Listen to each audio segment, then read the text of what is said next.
What are you wearing? A Canadian tuxedo. Canadian. I'm a hockey player. Let's go Blues. Let's go Blues. Let's go Blues. To all you Blues fans, we're bleeding blue with you. Let's go Blues! Let's go Blues! Let's go Blues!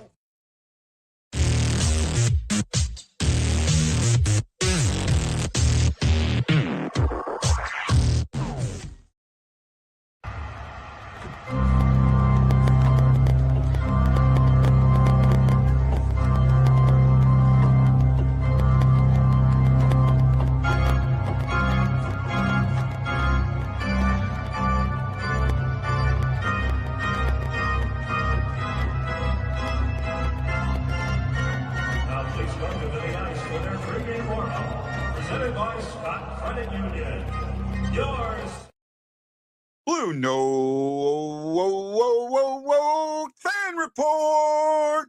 Aloha. Welcome to a Saturday matinee. Well, maybe not a matinee where you are, but the game's a matinee. It's at 3 o'clock, 4 o'clock in Vancouver.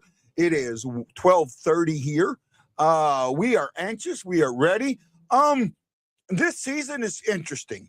I've had a few people message me thinking that the Blues are, they're in this, and I get it. But I think right now they're like 10 points out. I feel like, and everyone thinks about last season, they had that great run.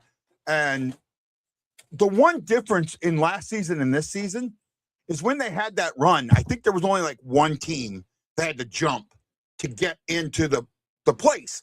That's not the same this season, right? There's a lot of teams to jump, and there's a lot of teams that they don't control their own destiny, and that's the difference. Last season, they absolutely controlled their own destiny. This season, they don't. So we've got to kind of deal with that. We got to kind of work with that. We got to kind of go with that. What are we talking about? We are talking about the Blues game against the Vancouver Canucks that's coming up here in about 25 minutes or so. This is Guy, the Hawaii Blues fan, and Justin Egale Scott should be joining us lately. Welcome to the BlueNote Fan Report on Facebook and YouTube.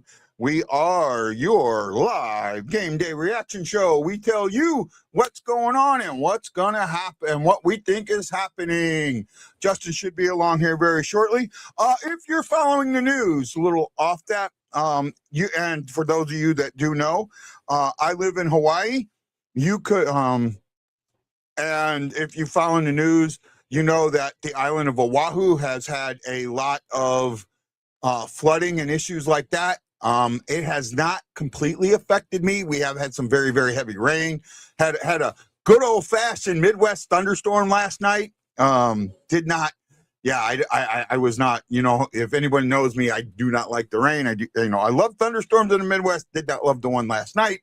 But where I am safe. I am good. I am well, and I appreciate any concern. I've had a few of you email me or message me, and I do appreciate that very, very much.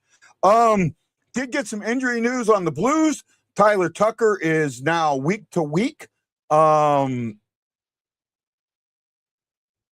Interesting. I mean, I don't know how much it's going to affect the Blues. I think that there are players that they can bring up. I haven't seen the starting lineup. Unfortunately, with things going on today, I haven't had a chance to look at it. Where is the starting lineups? Here we go. Looks like they're going to bring Hall in at. So they're taking Tucker and Kessel out. That's surprising. I thought Kessel might tie in, but they got Hall. Broberg and Mailou with Lindstein and Parayko. That's actually been a pretty good pair up there. Lindstein's really learning a lot on that line. Fowler with Hull on the third pair. Hull has been decent, made a few mistakes along the way. The forwards, the starting lineups for the forwards are Robert Thomas centering Holloway and Snuggerud. That's been a good line. Bushnevich with Neighbors and Kairu. That's been a decent line. Dvorsky with Duran and Stenberg. Stenberg has really been showing a lot. And then Finley with new Papa to be Torpachenko and Pierce Suter. I miss Walker in the lineup, but I wonder if he's got an injury or something, because he hasn't been the Walker that we've seen and expect him to be. Not even close. But that's kind of, sometimes it is what it is. Actually, I got the time wrong. It's at 6 your time. Is that 6 your time? Oh, is this an ESPN only game? I wonder, is it an ESPN? No, it's a Fan Sports. So, okay. Just checking some things there. Hopefully Justin shows up soon. Justin, where are you? Could use you, buddy. Thank you for watching the Blue Note Fan Report today. To me, right now, with the way the season is, I just want to enjoy the games, because I know that's it. I know come April, we're done. And then you got the playoffs, and we're not going to be in it, and we've got a long 6 months, right? May, June, July, August, September, 5 months, 5.5 months before we get hockey back. And it's a long 5.5 months, and we'll enjoy it while it's here. Come on, where's your comments? Where's your questions? Where is everybody? Guess the early games got them not around today. I'm trying to check if I'm missing some things. Da-da-da-da.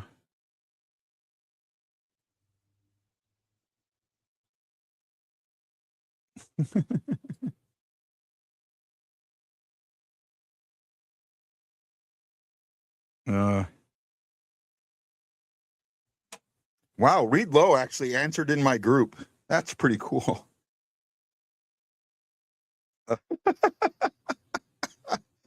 He wasn't talking to me. I don't think he was, but that's kind of cool. Come on, guys, help me out here. I need your help. Makes this a very boring show when you guys aren't helping me out. Maybe I need to adjust the lighting a little bit today. There we go. Yeah, I had the lighting off just a little bit. It's better. Now I'm blind, darker on this side, huh? Yeah. Oh, well. Boy, man, this is weird. No, almost nobody watching the show today, huh? Guess it is what it is. I know E is here. Who else is here? If you're here, say hi. I know you're here, E, so you're good. What do I think of Theo? I like what we're seeing from him. He's a young defenseman. He's played well. He's learning with Parayko. I think that's good. I don't know what type of defenseman he is yet. That's the one thing. I know he's got a point, but I don't think he's, is he a goal scorer? I don't think so. Shocky Man's here. Hey, Shock. Hey, Shock, we might not have as many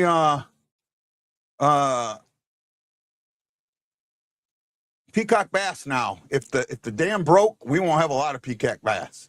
It'll be a while before we get them back. All right, they'll be all over the place. I don't think the dam's broke though. I think it's just breached, but I don't think it's broke. Oh no, I'm in trouble. I'm in trouble. Be in trouble. Let's welcome him in, my co-host, Justin Egale Scott. Hey, Justin, how you doing, bud? What's going on? Are you mad at something, man? You look like you're ready to throw a punch. No, I'm fine. Just trying to do these settings on this monitor. Oh. Yeah, that can be fun sometimes, huh? trying to get everything set up. I know how that feels. So what's your thought process today? I mean, it's a Blues win, I think. I don't think there's really anything else that I can really think. I'm still not on the tank wagon. Everybody else is still on the tank wagon. It doesn't make any sense to me to be on the tank wagon because, again, I still think that there's something fishy with the draft lottery. So, having your team or wanting your team to tank is just not a smart move because I think that it doesn't matter where your team finishes because if the NHL does not want the player or whatever to go to that specific franchise, it's not going to matter. So that's just how I feel about it. Well, I mean, I don't think the draft is rigged. I just don't think it's I'm not on the tank wagon either. I just don't see a team that's going to, I want them to do as good as they can. I want them to play well every day. But I don't see, I think they're 10 points out of a playoff spot right now. The big difference, and I don't know if you heard me from the beginning, last season when we made that run, even when we made it, we were only like 1 or 2 spots out of the wild card. So we were able to get into a position and we had games in hand. That was the difference when that run started. This time we didn't have games in hand. Like where they're at right now, they're 8.5% chance of getting it. I don't know that they move up. Maybe they move up. I just don't.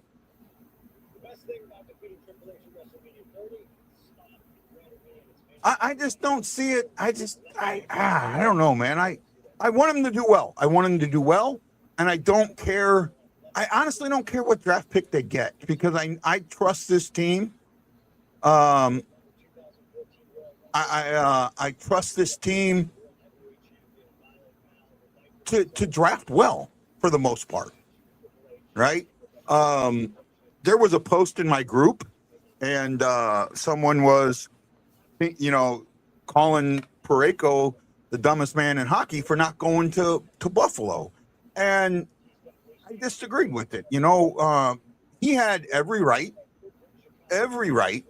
to, and I wish Jason Nichols was here because this is one of the guys, when you look at Colton Parayko, you can actually sit there and say, I think Colton Parayko plays for the love of the game. I really do. I think that he plays for the city. I think he plays for the fans. I think he doesn't play for the money, right? I just really got that feeling about him. What do you think? Yeah, Parayko is one of those guys that you can qualify as he plays for the fans. I mean, obviously they play for their families, they play for themselves, it's their jobs, but he is definitely one of those guys that plays for the fans, plays for just the love of the game. He's up there. Like I say, you got some other guys on this team that I think are qualified in that. But no, I responded to it too, and I said one good season in Buffalo in 14 years doesn't make Buffalo a place that people want to go. I mean, just because they're winning for the first time in 14 years and they're going to break their drought doesn't mean that people want to go to Buffalo. Yeah. So right, and I don't think Buffalo is right now a Stanley Cup contender. I mean, they're a playoff team, right? And man, it's taken them 14 years to get there, right? Yeah, I mean, but Buffalo is going to get the experience. There's a lot of teams in this playoffs that are going to be there for experience. They're not going to be Stanley Cup contenders. They're just like Buffalo. I like Buffalo. I like what they're doing. They're playing great hockey. They're just going to be like the Anaheim Ducks. They're getting in just for experience. They may win a round or two, but that's about it. They're not going to go to the final. They're not going to go to the East final, the West final. It's just not going to be the case. There's just teams in this playoffs that are going to be more experienced in the end. And it's going to catch up to those teams that are not. They've got up. They're showing all these picks. Robert Thomas, 20th. Jake Neighbors, 26th. Snugard, 23rd. Stenberg, 25th. Lindstein, 29th. I mean, that just proves to you that in that category, that wheelhouse that I've talked about, that 19 to 24, 25 range, maybe even go down to 26 or 27, the Blues have done very, very well picking there, right? And obviously, I do understand the precedent behind, oh, well, the Blues don't have a top guy. Yes, the Blues don't have a Connor McDavid. The Blues don't have a Nathan McKinnon. But see, the thing is the Blues have never been bad enough for so many years to get those type of guys. They haven't been that bad. You should be, if anything, as a Blues fan, you should be extremely proud that you're in an organization that has never been bad enough to where you have to go through years upon years of terrible hockey. Yeah. Worst we had it was after the strike season. So this looks like it's a NFL, NBA, MLB, NHL pods is asking us, Pittsburgh Penguin to the Cup Factor crap. You're not the only viewer, but we've got 4 total. We've got some on Facebook. So sometimes here I only get 1 or 2 viewers. That's okay. Pittsburgh to the final. Pittsburgh, no, absolutely not. Absolutely not. Pittsburgh is up there with Boston. Pittsburgh and Boston are not doing themselves any favors. They got, obviously, that Sidney Crosby is one of the best to ever play the game. And then you have Pastrnak for Boston. Those 2 teams are not doing themselves any favors when it comes to making the playoffs. They should have been in the Gavin McKenna sweepstakes, and it's not even a question in my mind. Pittsburgh especially. Pittsburgh is old. They're the oldest team in the NHL. They are doing themselves no favors because once Sidney Crosby is gone, who are they going to have to rely on? Yeah, I mean, I do see your point, but I also look at what the Pittsburgh has. You know, they've got a lot of playoff experience, right? And that playoff experience could help them. I don't know if they're going to win the Cup, but I do think that they could go on a run and get to at least the Eastern Conference Finals, right? I don't think so. I don't think so at all, but yeah. I mean, with certain teams that aren't in it this year, I mean, it can open up a spot, but I just, that's one of them teams that I talk about experience, and it's going to catch up with teams that don't have the experience. But Pittsburgh's old. Pittsburgh hasn't been in it in a couple of years either. Yeah, you got Sidney Crosby, but Sidney Crosby's one guy, so I don't see it. But both teams have strong playoff experience, and that can push you along. Boston seems to have pretty good.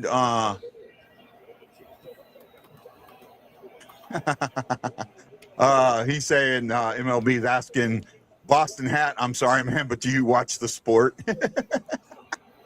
Hey, man, you can remember, this is an opinion show, and that's what this is about. It's our opinion. It doesn't make it right, doesn't make it wrong, doesn't make your opinion right or wrong. So, do I watch the game? Is that what he's asking? Yeah.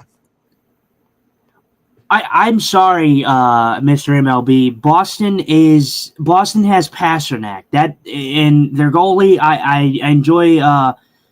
Who is it? It's Swayman over there. Swayman's great, but Boston, let's not act like Boston is some juggernaut. They're not. They're a team that performed very, very poorly last year. Yes, it was an anomaly year for them. They're in the picture for a wild card spot. But you know, I trust them over teams like maybe like Detroit. I don't trust Detroit at all. But at the end of the day, Boston is not some juggernaut. Okay, like Boston is not going to go far. I'm sorry, it's just not going to happen. Yeah, I name 5 players on the Boston Bruins. Hey, man, let's chill out, bud. Right? Let's chill out. You know, I appreciate you watching, but let's not be Charlie McAvoy, Jeremy Swayman, Pastrnak. They had. They didn't. Did they get? Did they get Coyle over there? Is Coyle still there? I think Charlie so. Coyle's still there, I Yeah. believe. They have what's that one guy's name? Zadorov. Yeah, I can name 5 players.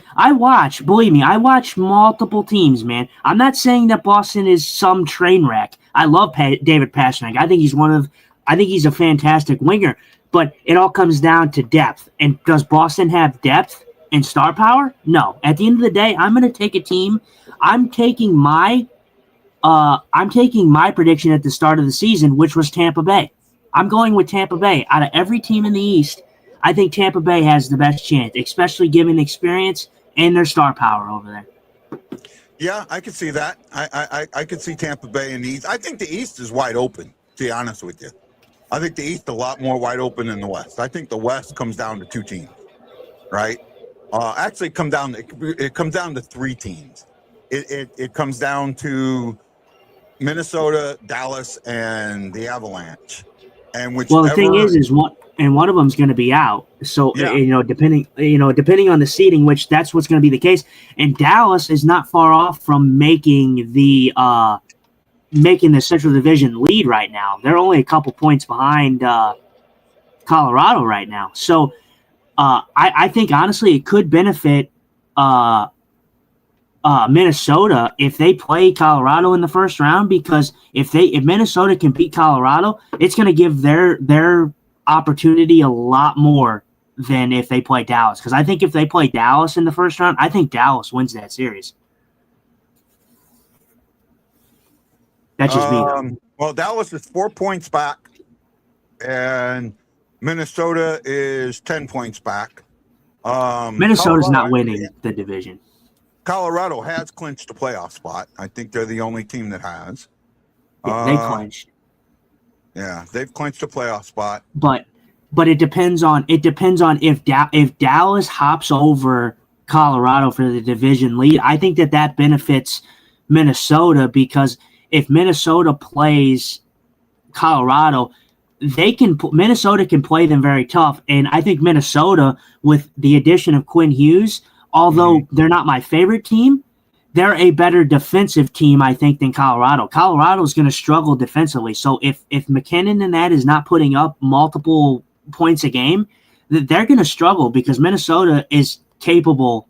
Quinn Hughes is capable of shutting those guys down over there. So, well, I mean, then our NFL, NHL guy goes, Winnipeg Jets or Colorado Avalanche. Well, the Jets probably aren't even going to make the playoff. Yeah.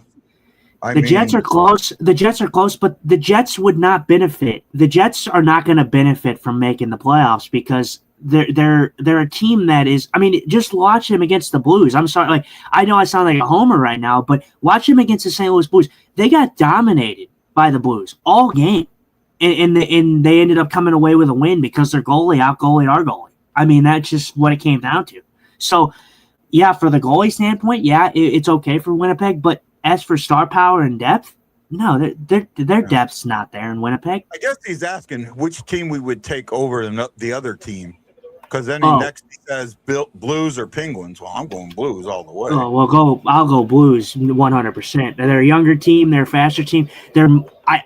Like I said, Sidney Crosby's the one thing would be like, oh, well, I would pick the Penguins, but one guy doesn't do it for me. I like the Blues structure as a team better than I do Pittsburgh's.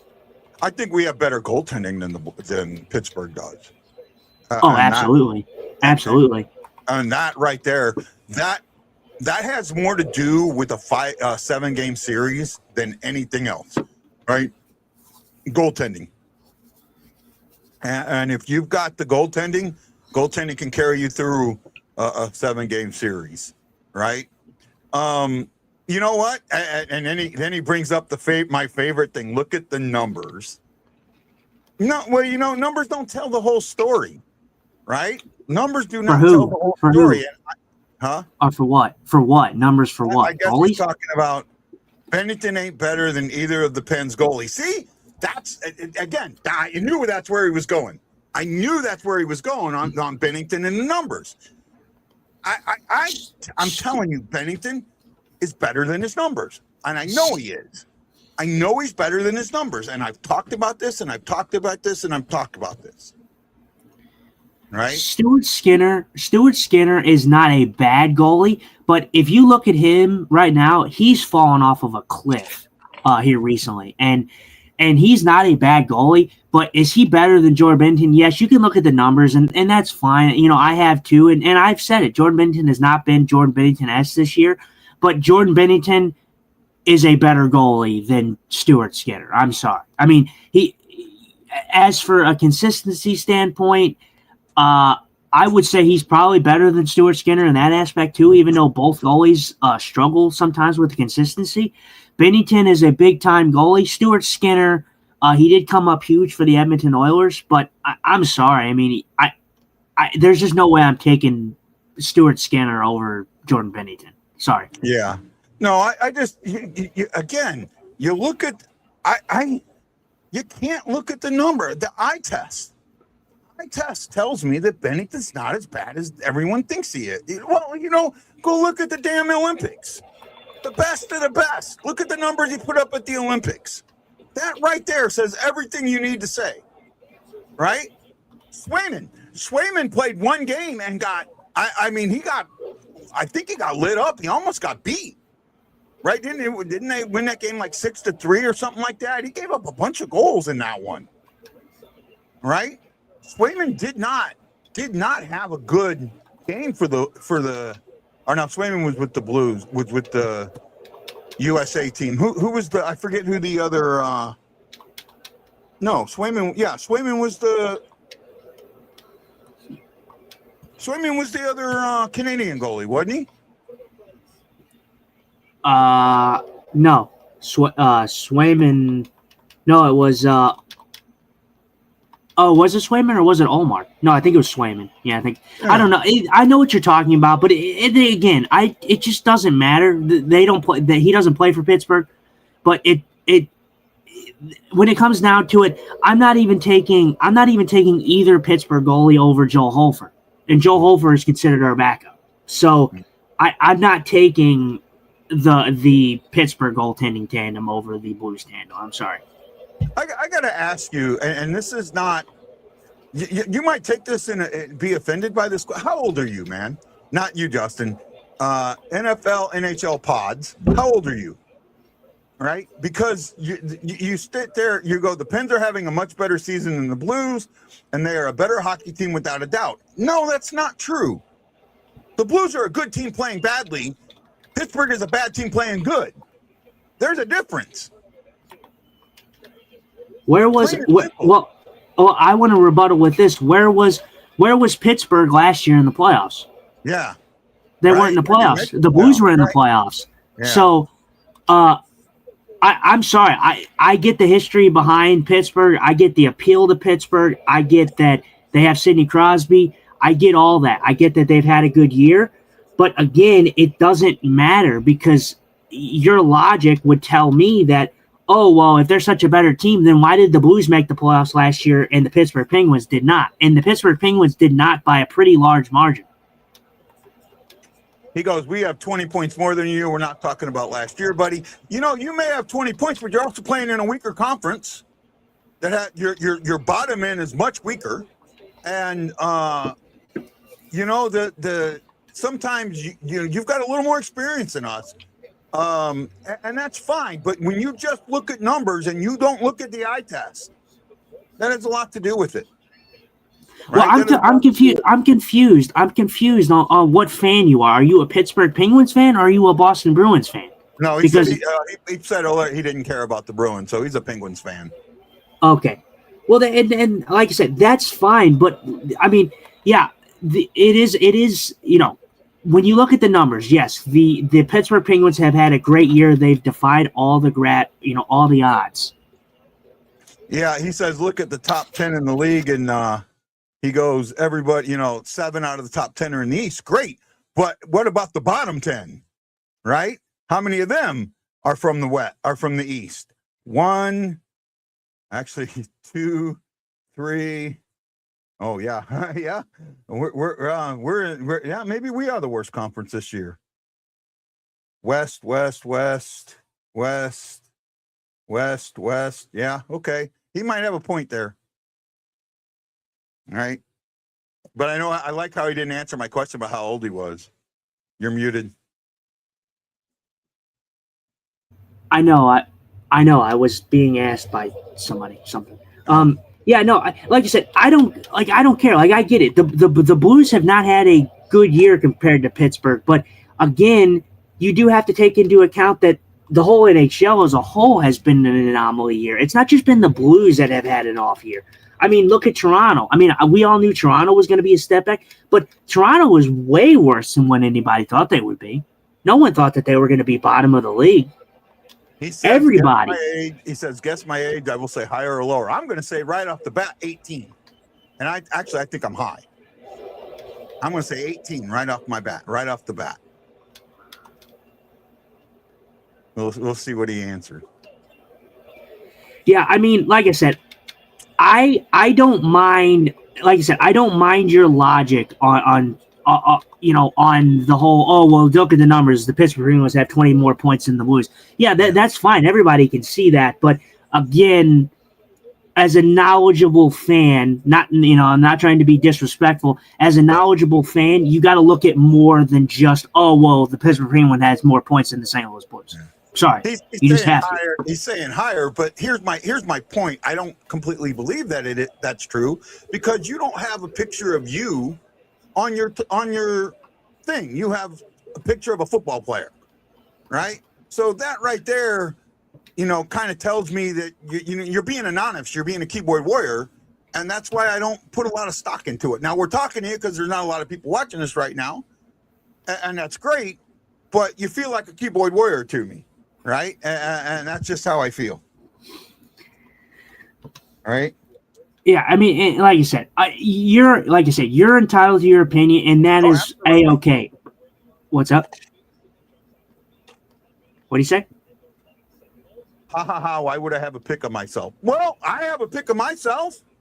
The BlueNote fan report, I'm pretty sure, shows a picture of me and Justin, if I remember correctly. Yeah, our account does. Our Facebook. Right? Yeah. No, our YouTube does too. He's on YouTube. Oh, yeah. I feel utterly disrespected. Well, I'm just telling you what it is, man. If you can't show yourself, if you got to hide behind an anonymity, that makes you a keyboard warrior immediately in my thought process. Immediately. If you can't sit there and put your face out there, you're an anomaly, just like the Blues season. Exactly. Well, maybe I'm not an anomaly, but the Blues season is an anomaly. They're a good team. You just admitted that. And you know what? I don't care if I'm an anomaly. I don't care if nobody watches me. I love what I do. I've been doing it for a long time, and I'm going to continue doing it, no matter how much I get trolled. Look, I love it. I'm not going to go after you. And Guy's not going after you either. We love the interaction. This is fun for me. I honestly enjoy this. Like I said, I will say you did. I'm not going to comment on your age or anything like that, but it was like you kind of came at me. You're like, oh, well, do you watch the game? And can you name 5 Boston Bruins players? I can name players. I've watched hockey for what? I'm 26 years old. I've watched hockey for my whole entire life. Since I was, old enough to really understand it, and I've watched it in a different way than many, some people may have. And since doing this, I can view it in a different way. I can not be biased. And obviously it's an opinion. We think the Blues are a better team than what they've showed this year. And you think the Pittsburgh Penguins are a better team than what they showed last year and the year before that. So that's fine. I think both sides are fine. He responds with all love, subscribe. Well, we appreciate you subscribing. Thank you. And he also says, good for you. I respect that. And I'm telling you how I feel. That's it. I'm not attacking you. I'm just telling you how I feel. You're welcome to watch the show. We welcome to subscribe to the channel. Mainly we do live shows and, check us out. Check out some of our interviews. I haven't done an interview in a while, but check them out. We're here doing the best we can. The starters tonight. Who are the starters? I just seen it and then it went away on me. I appreciate the subscribe, man. I mean, we appreciate that. Like I said, it was seems a little heated, but it's not. Like I said, it's all in good fun. We're all trying to have our own opinions, and we enjoy the interaction because we don't get this type of interaction. So I definitely appreciate you commenting, because this is the kind of topics that we need, because when we don't get any comments, man, it's hard to do this. It's hard to just Very pick stuff hard. up and come up and just toss stuff out of our ass and just be like, oh yeah, let's talk about this. There was one thing that I wanted to talk about that I don't think that you hit, because I got on here later, but not as early. George Peros continues to be a complete embarrassment to the Department of Player Safety. I don't know if you saw this. AJ Greer throws a hit on Connor Zary last night. Absolutely reckless, absolutely boneheaded play. Could have paralyzed, could have broken Connor Zary's neck, and he is only getting a phone hearing for this. And the Florida Panthers and the Calgary Flames are both out of the playoffs. They're not going to be in the playoffs, and AJ Greer had enough time to premeditate this hit, and he's only going to get a max of 5 games for this. Yeah. No, well, actually, George Peros is going to be in St. Louis next Friday. Yeah. Right? At the or Saturday at the Puck Cancer 3, third period, for Kelly Chase. He's on the alumni team. It'll be interesting how fans react to him, because they have not done a decent job this season at all. I know I have not seen the hit. I didn't see it. I really didn't watch hockey yesterday. I was kind of not in a great spot. No, I made a video on it. And I would just go on Twitter and just look at it whenever you can. It is, and this is how I know that it was a league-wide thing, because I've never seen so much agreement on this should have been, or this should be way more. AJ Greer should be done for the remainder of the season. He should be suspended for the remainder of the season. And I don't like this type of play. And I think what George Peros has done, especially on the Matthews one that he only gave Gudas 5 games for, this only further shows me that there needs to be some changes, because George Peros had the opportunity to really save some grace here and save some face by making the right call here and throwing the book at AJ Greer, and he did not. Yeah. So it's not good. I would highly recommend at this intermission, I would watch the video, or I would say we could pull it up if you want. I would pull it up and show it, because it's not a good look. It's not a good look for the Florida Panthers. It's exactly why I call the Florida Panthers one of the dirtiest teams in the league. The answer is simple. Shitty hits, whether intentional or negligent, should get a penalty of you're suspended until the injured player comes back. I've talked about that. He has talked about that. I've said that. I have said that I thought that was something that should happen. That I felt that's something that should happen. I mean, the NHLPA is never going to go for it. My biggest thing with the NHLPA, really, with the NF, I'll tell you what. If I was the NHL and in charge of the negotiation, one of the things I would take a hard stance on is fines. And my position on the fines, we mainly hockey. We'll talk other things when if there's like a world breaking thing or something like that. But for the most part, we just talk hockey, right? I'm more of a hockey guy than anything else. I mean, I follow baseball. I watch the championship. I do not follow basketball at all. I couldn't tell you a thing about basketball. Couldn't tell you a thing, right? I think basketball is one of the. I have a hard time. Basketball is like soccer in a smaller area. The diving and all the what do you call it? The prima donna stuff. right? I've seen that video. Someone sent it to me where, getting asked, why do hockey players never say that they're number one, that they're the best or they're the GOAT? And it's so true. I might play that later, right? As we're getting close to puck drop here. Yeah, the flopping. Yeah, I can't stand that. I know exactly the video that you're talking about, and it does ring true. It absolutely does ring true. They were talking about Sidney Crosby. They were talking about Mario Lemieux. They were talking about Wayne Gretzky. Wayne Gretzky, why those guys have never had to come on and claim that they've been, that they're number one. They let their actions do the talking. Yeah. They let their play do the talking. Even the flamboyant, and when I say flamboyant, I mean it in a good way, not the way it's sometimes referred to. Brett Hull would never go out and tell you he was the greatest goal scorer ever, right?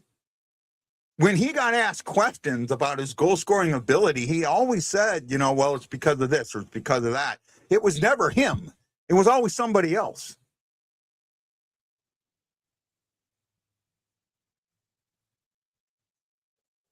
Well, we got the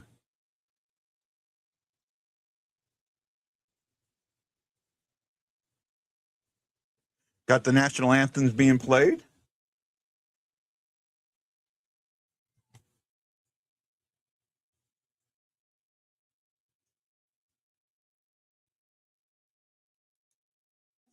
That's a good one. He says they're even better. You could suspend it until the league defines goaltender interference.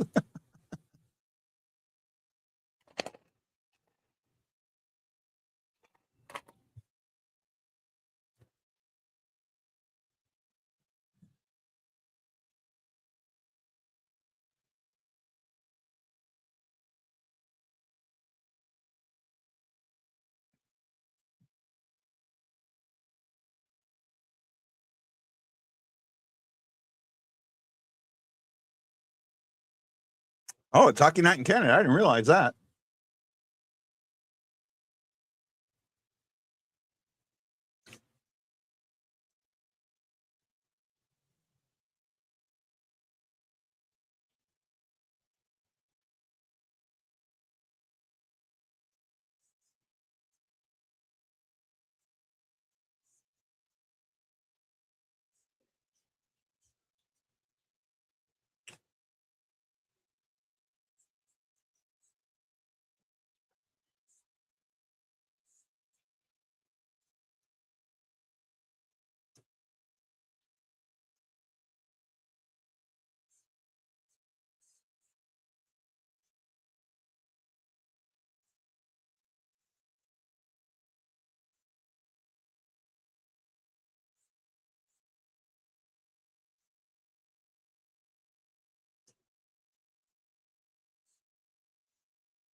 And Tyler Tucker listed week to week with a injury in the last game, so he won't be in this lineup tonight.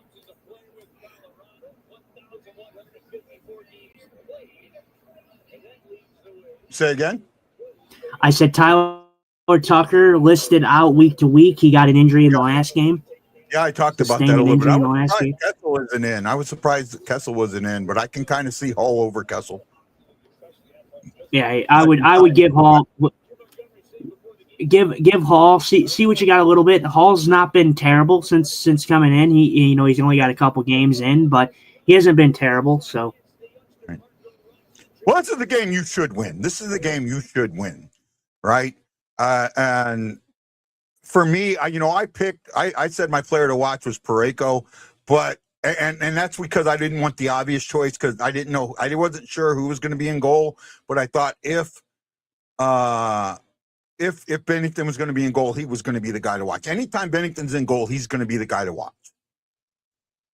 Because I think, and we've talked about this, because whether or not you trade him in the offseason is so important right now.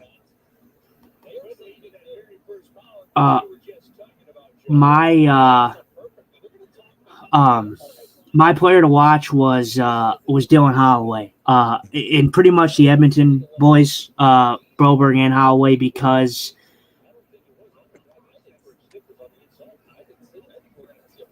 The Blues should be getting a power play here. Nope, maybe not. This puck almost, I think, goes out clean. I don't know, though. I had to see another look at it. Montgomery, I don't think, was too pleased about it, but is what it is. I picked the Edmonton boys. They saw a lot of Vancouver when they were in Edmonton. So you think that a guy like Holloway would have a little bit of Vancouver's number. Oh, he's saying that they should have got it. Well, they're saying that the Blues player helped put it over.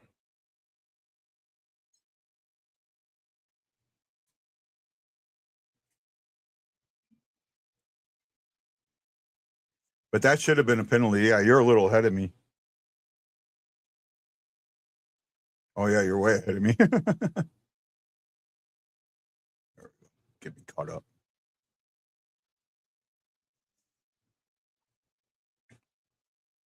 I'm at 1904 and counting. Yeah, see, that's the thing.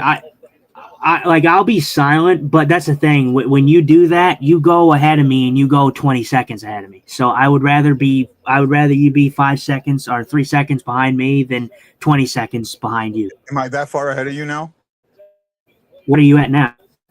1840 and counting. Okay, yeah. You're about 10, 15 seconds ahead of me, somewhere around there. Oh, wow. Sorry about that. I don't care. Like I said, I would rather be quiet and not do that and then be only like or you have be 3 seconds behind me than me be 10, 15 seconds behind you.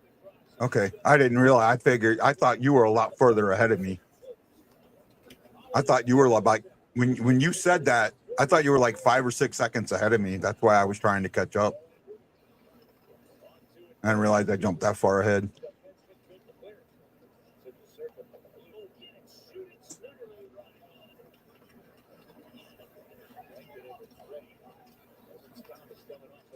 Oh!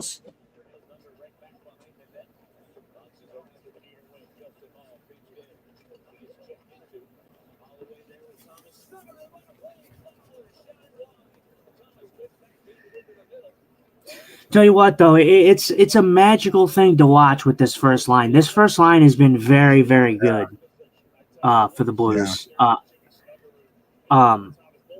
All guys firing just all cylinders. They just know where each other is. Yeah. Well, I mean, he was wide open. Wide open. Oh, may you just again though, you've been seeing this. Like the Blues have not gotten the wins like the most of the like they didn't meet Calgary. Calgary had a bit of a pushback. I expected that from Calgary. But you know, these games that you've been watching, the Blues have had consistent, in very, very good, consistent zone time. Yeah. Offensively. So that's something that the Blues have kind of struggled with is not having that zone time. Well, these 3 games, they're 0-1-1, the last 2 games, they played very well in both games and should have won. They outplayed Winnipeg completely the entire game. They completely outplayed. Yeah, they outplayed Winnipeg in the whole game. Calgary pushed in the first 2 periods. The second period better than the first, and in the third period, the Blues controlled the third period in the Calgary game. So it's just been it's been fun to watch. This team has been exciting to watch that they've been getting this amount of zone time with the pieces that they got rid of at the deadline.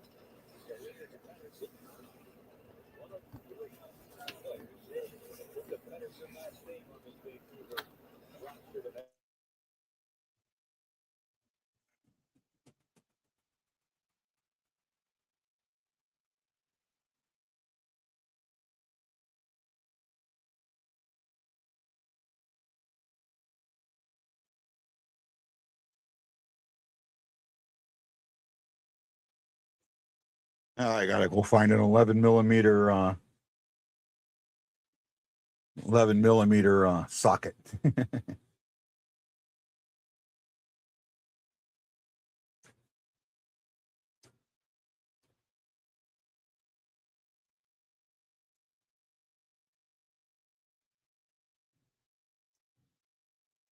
Oh, and then neighbor gets called for a tripping, and that was if their feet were tied up. Could have called them both.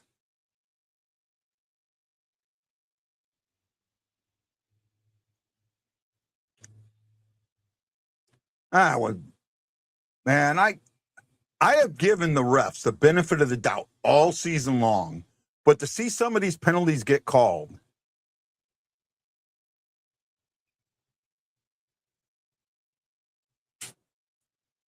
There's the first one, tripping. The Blues, I mean, well, and this is, like I said, this at this point is not surprising at all. The St. Louis Blues in this stretch of hockey have not been getting any benefit of the calls. And again, I know we don't like the precedent of, oh, well, they got to call penalty. But for me, the Blues have not been getting power plays until late in the second period or in the third period. Yeah, and it's their first power play. It's not like it's a third or the third or the third or their fourth. It's their first power play. So the fact of the matter is, I'm sorry, the Blues have not been getting the benefits of the calls since the Olympic break. Well, especially with the puck over the glass. That was obvious, but they said that the Blues player helped force it over, I guess, because it wasn't tipped. It definitely wasn't tipped. And then you look at that call. And they were both fighting for a puck. That's one of those where you can let it go, but they didn't. Well, and it was if you look at it, it was pretty weak. I don't even think Neighbors got his. I don't think he got his stick in the skates. I think he was on. I think he was on his leg. He got him in his legs. He got him in his legs, but they were both like falling over each other at the time. Oh, good. Yeah, no. Well, and that's what I'm saying. But I'm saying, like, in the skates, like the stick physically in the skates, I think it was on his legs. So I think it was pretty weak.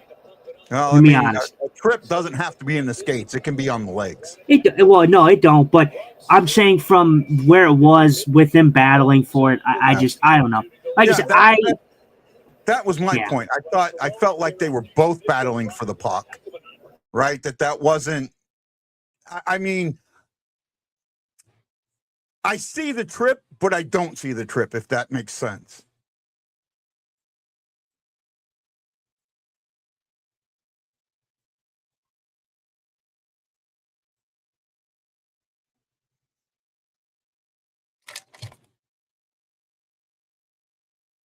At the commercial break, I'm gonna step out for a moment, so you're gonna have the ball. 50 seconds to go in the penalty.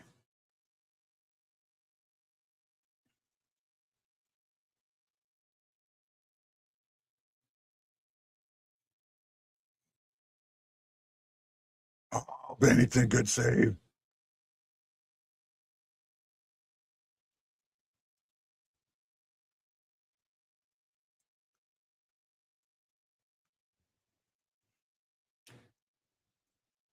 Penalty kill's been better of late.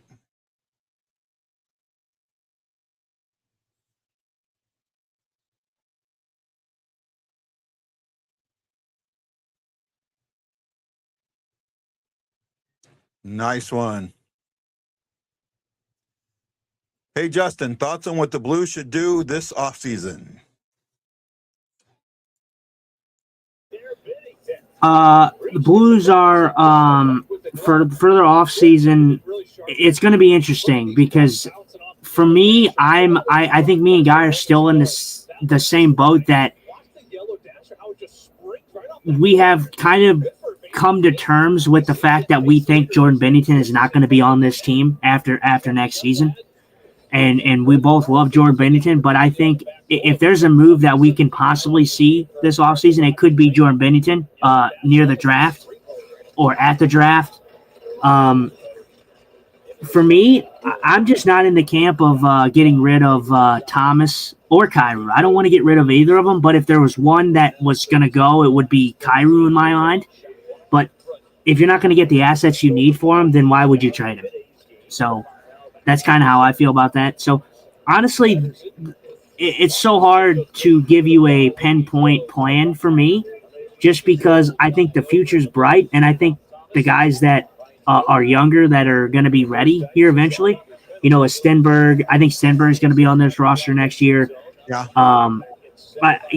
Carbonneau, I don't know how ready he's going to be. Carbonneau has been an absolute stud for the Gatineau, for Gatineau. So I believe that's where he plays. Very, very tough on Blues management whether or not he gets his 9. He's going to get his 9 games. I guarantee you, Carbonneau is getting his 9 games. He's going to be on this roster at the beginning of the season. I'm almost absolutely certain of it. And he will probably play 2 games and sit 1 until he gets his 9. So the first 15 games, 16 games, right? Well, yeah, and I think Carbonneau is going to be something really, really special for this team. We've talked about it. We've talked about it before. But I seriously don't think Blues fans really understand the grasp of what we're getting with Justin Carp. I really think that this kid's going to be something special. And the reason I say this is because if he does turn out to be something spectacular, and I mean this in a respectful way, because I like Jordan Kyrou. If Carbonneau comes in and pans out, I'm sorry, it makes Jordan Kyrou a little bit more expendable. Well, you know what it also might do? It might take some of the weight off of Kyrou and give him a chance to open up. Right? I think it's true. Richard asked, how involved do you think Doug Armstrong will be when Steen takes over as GM? I think in the beginning, he's going to have the final say on some decisions. But I think as the time goes on, that's going to lessen and lessen. And there is a thought process. There's a thought process. Oh, we're going back on the penalty kill. Oh, no. We're going on the power play. Oh, Thomas. Very good try.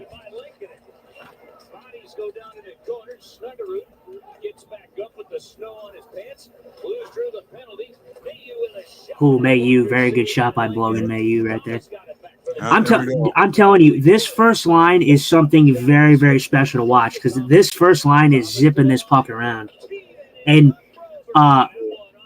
something we haven't talked about, Broberg and Mayu have been pretty good together. I mean, Logan Mayu is finally – not finally, but he's finally in that system. I feel like he's finally committed to that Blues system now.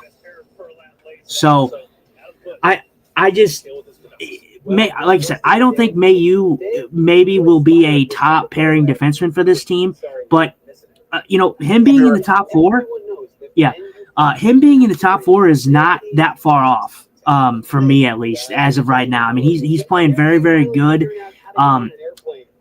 And just that first line, man, that first line is just something incredible to watch right now. They are just something special. That's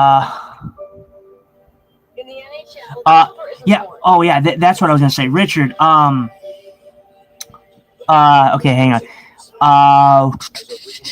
I think Kyrou got moved. Snuggerud would step up and overtake. Yeah, Snuggerud's already stepping up for me, Richard. But for me, Carbonneau, if Carbonneau comes in and is spectacular for this team, I think it makes Jordan Kyrou a little bit more expendable, because I think Jordan Kyrou should be farther along in his process.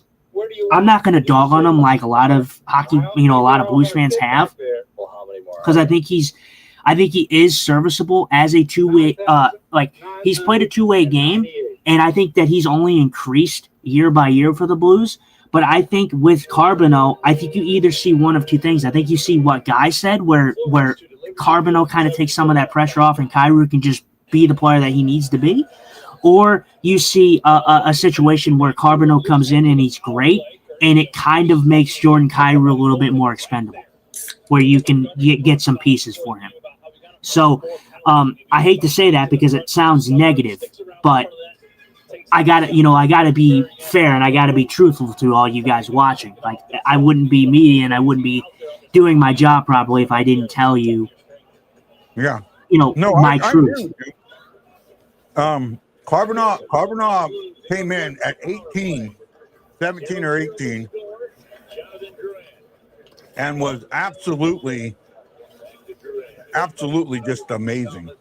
And he went down, but he's continued to do it. And I do think he, at the age of 19, he's gonna get his 9 games. And who knows what happens after he gets his 9 games. They might tell him to go look for an apartment, right? And then Richard says, is Montgomery still the right coach for this team? Absolutely. I believe he is. Absolutely. Yeah, I mean, you can't give up on Montgomery this early. I mean, he this is his first full year with St. Louis. You can't give up on him this early. This team, like I said, we've talked about it. This team is not that far off. Yeah. In my opinion. For me, I want to go back on it, Richard, because I know you talked about Armstrong. I want people to get this mindset out of Armstrong being, he's just going to be he's going to be like the head honcho kind of guy. I mean, yes, he's going to have a say in what goes on, but I really do think Armstrong trusts in Steen more than you guys actually think he does. Because if he didn't, then Armstrong would not have relinquished his stepping away rights for the Canada team. So the fact that people have this idea that he's going to be the head honcho and he's going to be the end-all be-all anyways, even though Steen's going to have the actual position title, I don't believe that, because if that was the case, Armstrong would not have stepped away from the Team Canada GM position. Yeah. So, I just want people to realize that, because Steen's not the GM of Canada. It's going to be somebody else. So, well, here we go. Blues. Oh, Dvorsky trying to keep that puck in. Not the best play by Dvorsky there. I get he's trying to keep that puck in. He should have held that. Yeah. Not a very good power play there.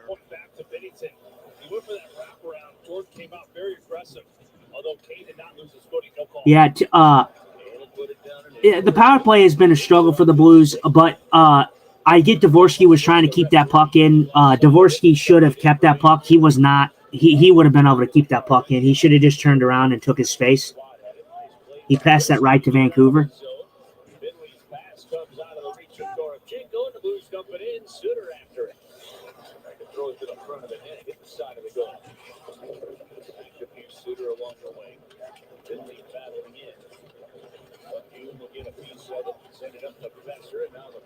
Been a good period so far. I mean, each team's gotten a power play. I mean, the Blues got a power play early this year, or this game. Oh, Holloway. Good play there. Yeah. I just, for me, just everything about this line, I mean, they just know where each other are. And breaking out of the zone just looks flawless. There's one thing that I'm seeing now that we did not see last year when they made the run. Last year when they made the run, one of the things that I talked about a lot, and I don't think you weren't with me yet, Justin, but I saw. Hold on, Warcher's trying to run away again. Give it a second. Okay, it's happy now. Last year when they made the run, what you didn't see is when the puck got when the other team touched the puck, the Blues didn't immediately fall away. They were very heavy. They kept on the puck, and you're not seeing that now. You're seeing as soon as the other team touches the puck, the forward's starting to back away. And I think that's a change. That's a mentality that's got to come out of them. That's a change.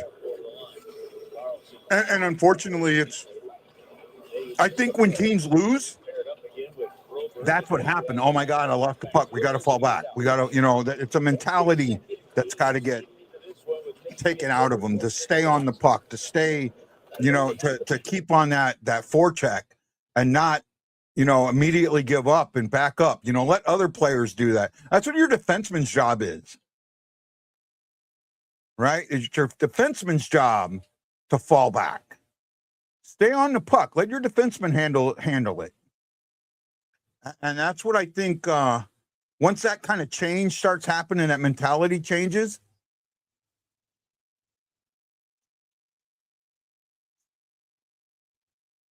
That big stick of his.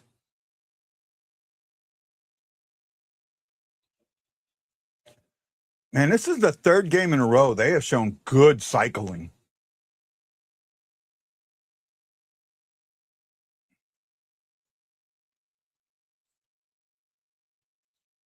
I thought it was some good cycling there. Quick period.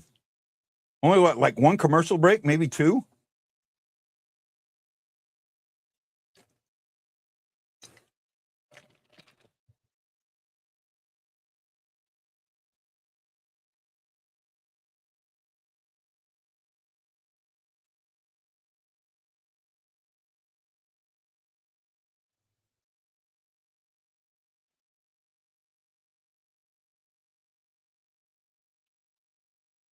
Snuck a shot right through there. It was a good play. Just missed. Nobody saw it. Uh-oh. Oh, there we go.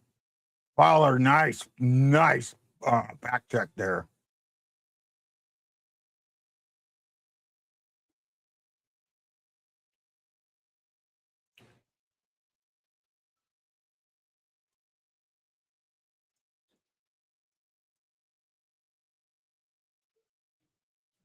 Oh, nobody there. Nobody there.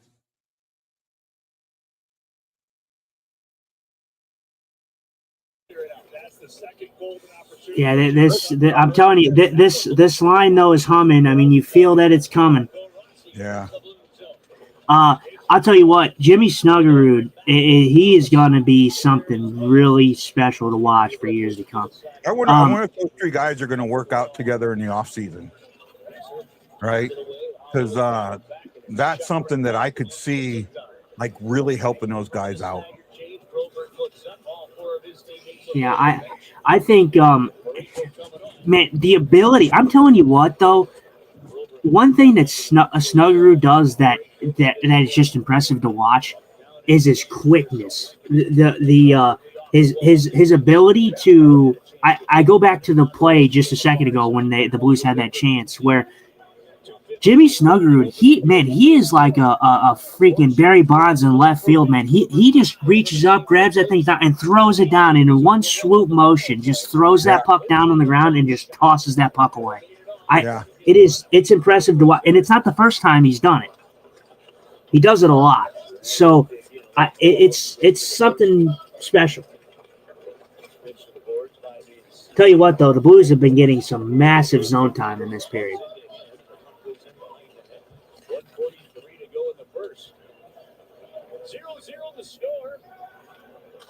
Yeah, really solid zone time, and then shots are 5-4. I mean,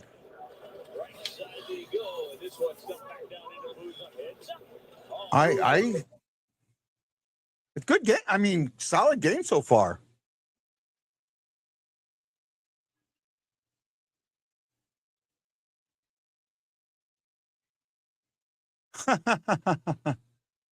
Really? This guy says that his uncle's Adams Wainwright. We both are Cards fan. Well, actually, I'm a Cards fan. He's more of a Braves fan, but I am a Cardinals fan. My problem is I live in St. Louis. I live in Hawaii, but I'd be okay with the free merch. I root now. I root for the Cardinals to do well. They're kind of like my second team, but I've always gravitated towards the Braves. I've always been a Braves fan, but I want the Cardinals to do well, which is kind of crazy to think about because of the Braves and Cardinals history there. But it's not as rich as maybe some of the other ones, but it is still there. So I mean, but I've always liked the the Braves. The Cardinals, they have a lot of, I guess, history for winning. I guess I would say. Oh yeah. The Braves are the Braves. The reason the Braves kind of gravitate towards me is because of the way that the Blues are kind of. The Blues have always been the blue collar team. And it's been the same for the Braves. The Braves have had their hardships, especially in the playoffs. So there's some similarities that I can draw between the St. Louis Blues and the Atlanta Braves. Yeah. I can kind of understand that. I mean, I remember the '90s, and in the '90s they were it, they were the team of the '90s. And to think how many times they won that division, and they only went to one World Series, or they only won one World Series. I think they went to more.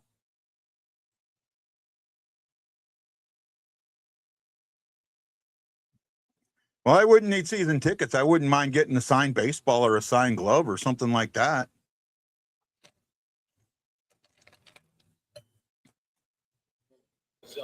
Yeah, I was a big like the Cardinals. They're honestly they're in the beginning portions of the rebuild. Of course, for me, like I said, I've always gravitated towards the Braves, but my second team pretty much very close to first is the Cardinals. But I was a big Brendan Donovan fan when he was here. I understood why they unloaded him. They had to start this rebuild off. And that was probably the guy that you were going to get the most for.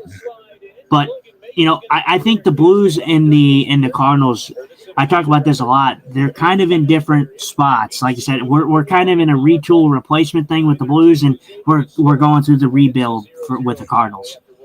If you could get like any former Cardinal player or current player or something, the player that I would want signed merch from is probably going to shock you, but it would be So Taguchi. I was a big So Taguchi fan. I knew him when he played in Japan, and when he came over, I followed him really well. We went to when he got called up. We were happened to be in St. Louis at the time. I got to take my girls. We made signs, but he didn't get put in. It was an absolute amazing thing. I would want something for Taguchi. Yes, Steinberg is still up. Yeah, he's still up. He's still playing.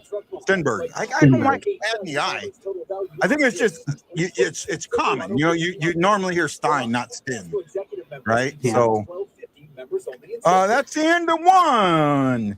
It is 0-0 shots are, and I'm gonna pull it up here in a second. I had something else up, I guess. Boy, they're 5-4. Favor the Bues. 6-4. 6-4. So yeah, I gotta blow this up a little bit. Blow it up. Blow it up. Blow it up. Blow it up so I can see it. So I kind of know. I don't know how many more comments we got to get to, but I would like you to pull up, if you can, pull it up on Twitter if you can find it. You should be able to find it. It's been a talking point. I kind of want to go over what your thoughts on this hit were. Which one? The hit? Yeah, the hit from, and you'll see it. I would just search Sportsnet. Search Sportsnet on Twitter or on X, and it's it'll probably be on YouTube. Hold on a sec. Let me pause something. Who was the name of the guy that got hit? Justin. It was AJ Greer's hit on what the hell's his name? Connor Zary. You'll see it. I'm sure, like I said, you open it up and I'm sure your feed is probably flooded with it because it's been a talking point. St. Luke's offers next-day second opinions. Our experts review your diagnosis, explain your options, and help you make the most important decision. Is that it? When it comes to your heart, I think I'm watching it. Visit stlukes-stl.com and make your appointment today. Okay. I seen it. I think this is it. This was against the Florida game, right? Yeah, Florida and Calgary last night. Okay. Hold on. I'll bring it up. Good things come to those who order hold on. a junior jumbo jack meal or junior chicken sandwich meal. Hey, can you turn your volume down a little bit? Welcome to Talking About. Hey, St. Louis fans. At Auto Owners, we offer award-winning service. Okay. I'm pretty sure this is what you're talking about, right? Go to here. I think, yeah, that'll still work. Here we go. This is the play. I'll play it now. Oh, I don't have the volume up. Here we go. Zeri was trying to get to the inside. Oh, what a disgusting hit at the end of that play from Greer, who shoveled Zeri headfirst into the boards.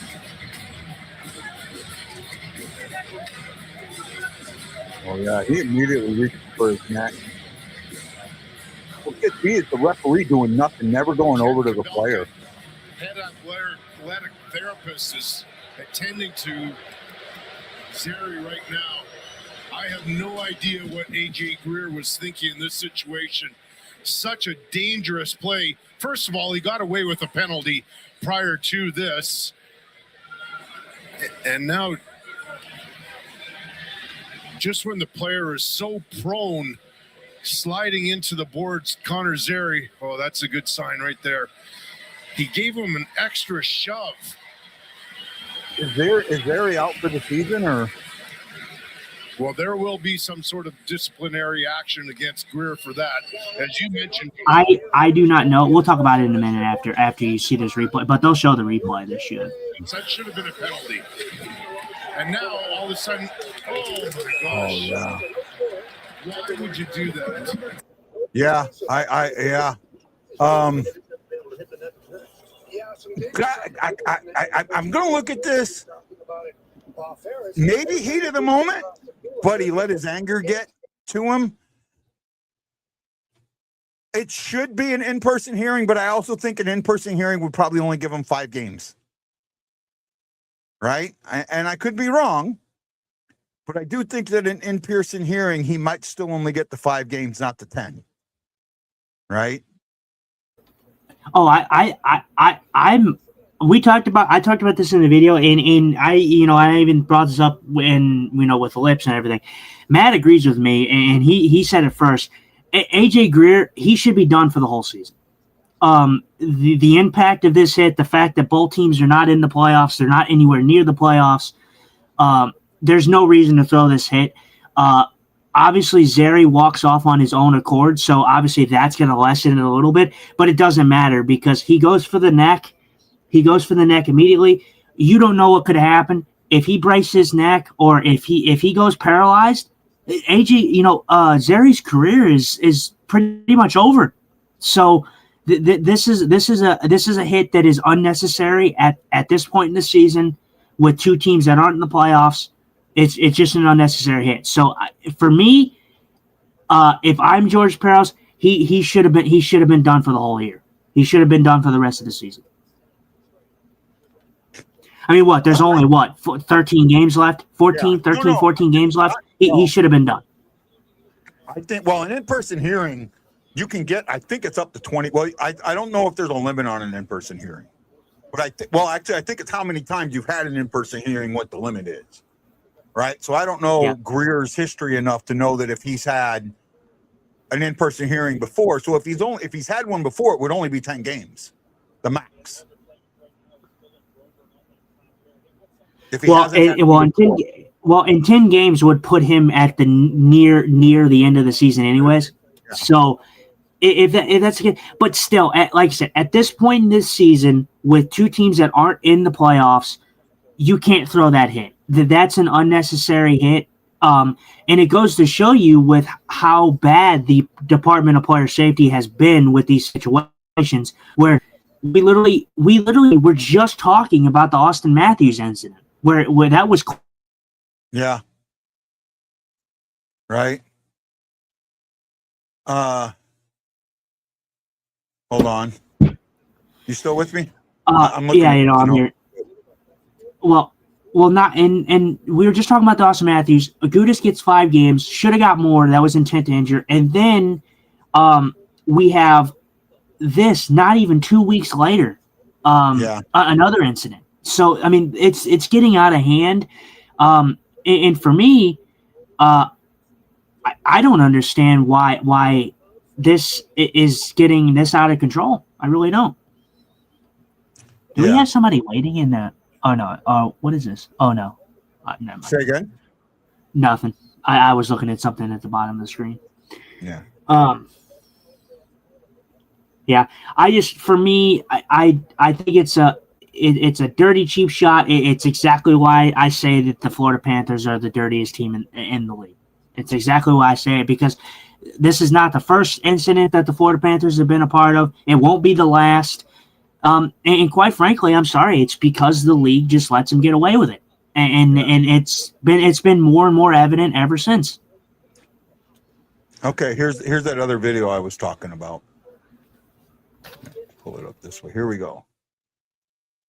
Hockey legends admit I'm not number one.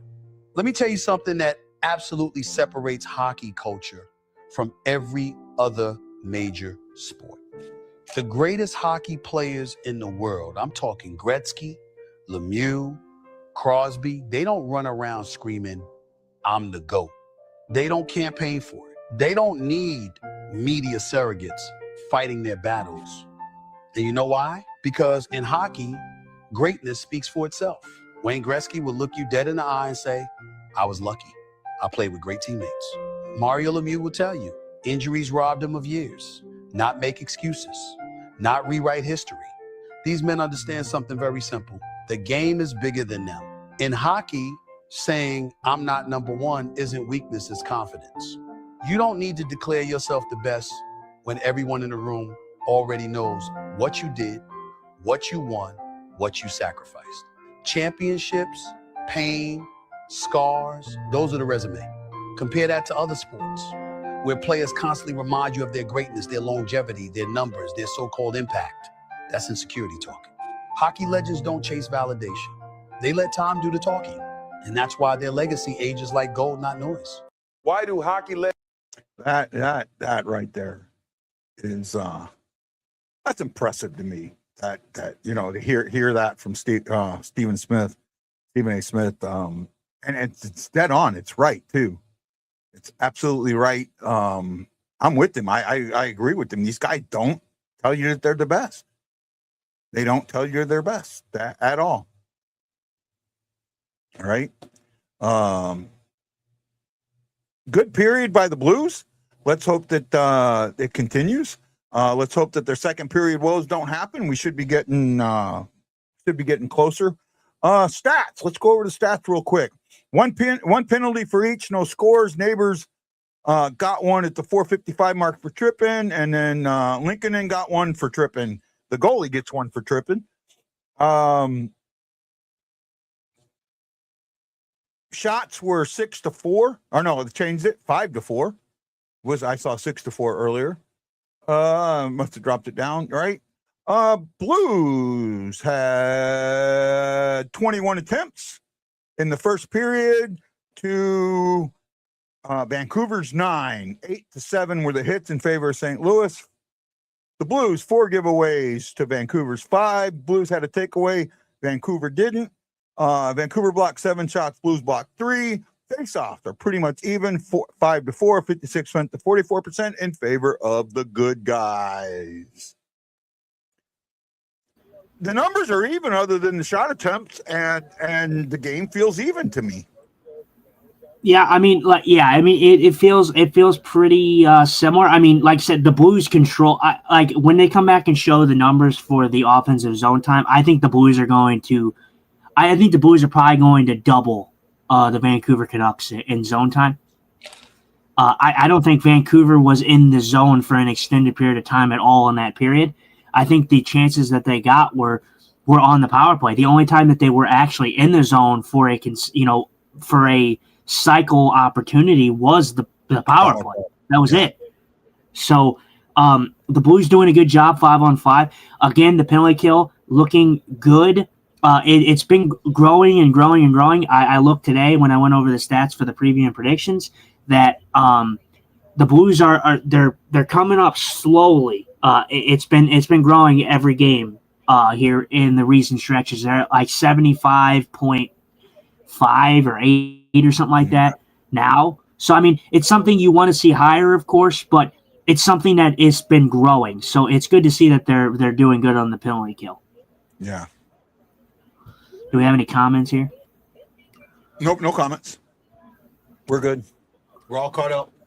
No one's talking. We only got 5 people watching us today, so the matinee game, and I guess is weather nice in St. Louis?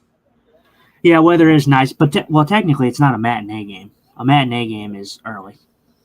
I mean, a matinee for you maybe, not matinee for us. So, technically not a matinee for us. For you, yeah.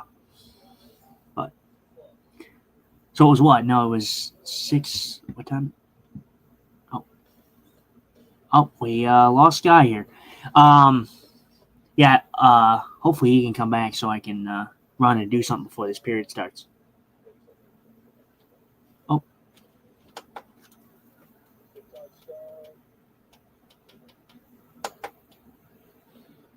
Jakey Neighbors. I wrote Kyle. I think he's being hilarious on there. Probably Jordan Kyers. I mean, I'm going to have to say Uzi, just based on all the information I've gathered over the years. I've seen him in a couple TikToks before, and then, yeah, I just got famous one day. He can dance, he can sing a little bit. That's pretty cool. They're going over. I didn't hear the initial thing, but Maybe Hofer, I'd say. So they're going Joel Hofer. Hofer, yeah. So I don't know if they're going over like who would be a better TikToker or what's the question, but that's pretty cool where they asked the Blues and they had a bunch of Blues answer. A lot of people said that it was the Kairu would be good, and then Hofer was My some of them. soundboard locked up for me for a second, so that's why I was out. So the Blues almost have a minute more time on the attack than the Vancouver Canucks, 241 to 144. Yes, I heard you. Okay. I wanted to go over the stats while they're on the screen. Okay. Blues almost have a full minute more time in the attack than the Vancouver Canucks. So that's not surprising. Like I said, I thought the Blues controlled that period. Just have to find the back of the net. All right. Got to make sure that the second period isn't our normal second period, that we're a little better. Don't worry about the comments. I got the comments, man. Well, it was right there, so I wanted to put it on screen. You can at least read it. Or I'll just read it, whatever. I'm here, okay.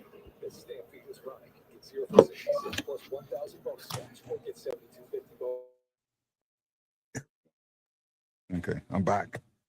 I had to get reconnected.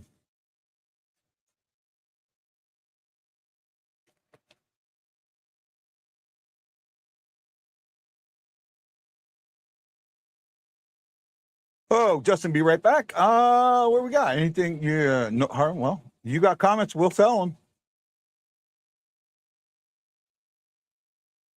Commercial break.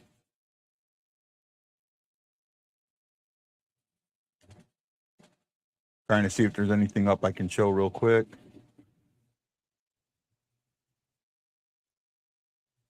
I tore him up, and of course he never responded. I'm locked on Blues. Well, first of all, she's not they let her do it, but she's in Philadelphia. Am I the only one who sees the bigger picture when it comes to getting the best possible draft pick? Yeah. My problem is, it doesn't, just because you get that best possible draft pick doesn't mean they're going to pan out, right? And I'd rather, you got to trust the scouting department to know their job, right? And I don't know, man. It's just when unless you're 1 or 2, the chances of the guy playing this year aren't that high. Right? We've got a pretty young team. there's not a lot of holes that somebody else can come and fill in. And mine went away. Okay. What happened here? I lost the game.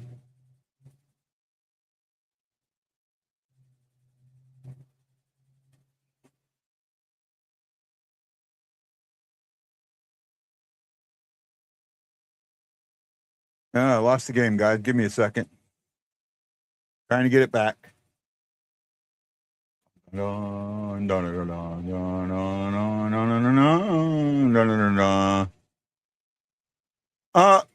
know. I mean, right now they're in 5th. I don't think they'll stay there.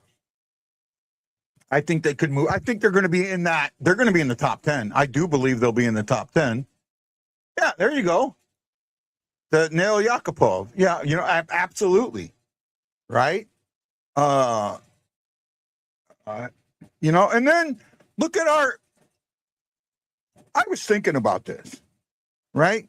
If you go back and look at the Blues, how many years do you want to go back? 30 years and look at the Blues top 10 draft picks? They haven't had a lot of them, for one. And I don't think any of them are in the Hall of Fame. Right? Game's back on. It's 1853.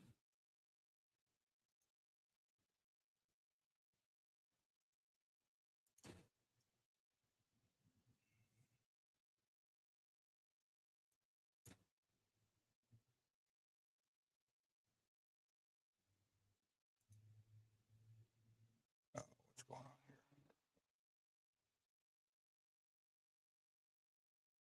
here? I'm trying to pull something up here real quick, and we'll talk about it. Forward or defense? I think in that case you might have to go. What's available. If there's a young defensive, I mean, if Stenberg is a defenseman, if I remember right, and yeah, he'd be if you got that spot and he's available, that's where you go. It's going to be, to me, it's going to be best position available, right? Best position available in that.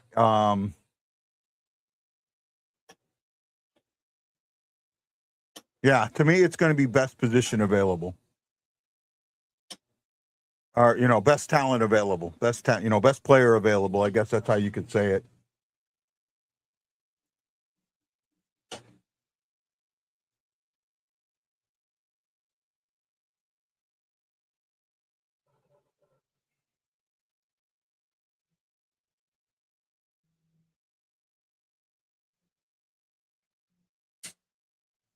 Blues get there first. No icing.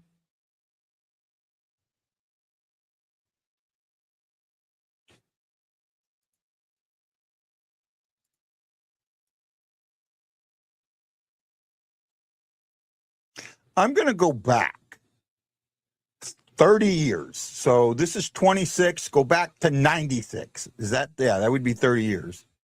To 96. And look at what Blues top 10 draft picks, how many they've had and what they've done.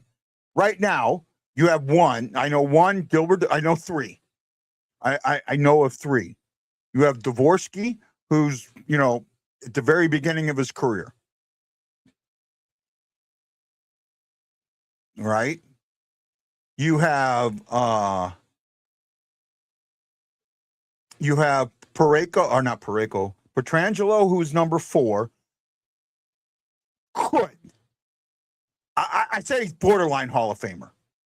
I don't think he will be, but he could be. Right? He's definitely not a first ballot, but he could get one. He could get in.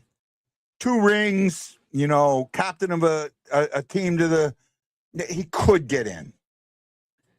Eric Johnson, absolutely not. And those are the first 3 that come to my mind.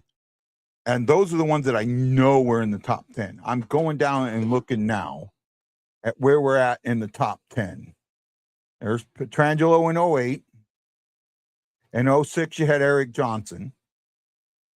Right? So now I'm continuing backwards to see where else we've had in the top 10. And I actually don't know if we've had another top 10, because we had that real long run of real long run of being in the playoffs. Oh, here we go. Jason Marshall, number 9 in 89. See, I got to go all the way back. That's more than 30 years. 89. Brenda Moore, Hall of Famer, was number 9 in 88. Right? And I mean, but look how far I'm going back. Jocelyn Lemieux, not a Hall of Famer, at number 10 in 86. We traded a lot of first round picks away too. That was another thing that the Blues did. So going all the way back to 79, Perry Turnbull was our number 2 overall pick. Wayne Babbage was the number 3 overall pick in 78. Right? Neither one of those guys are in the Hall. Babbage had a good career, though. Scott Campbell in 77. I don't remember him. He only played 80 games in the league. He was 9 overall. So, really, we have one, maybe 2 solid Hall of Famers, and I'm going all the way back to 76. At number 7 was Bernie Federko.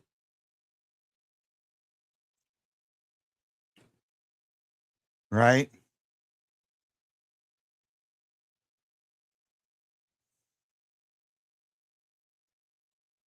I'm looking at some of these names and I've met a lot of them.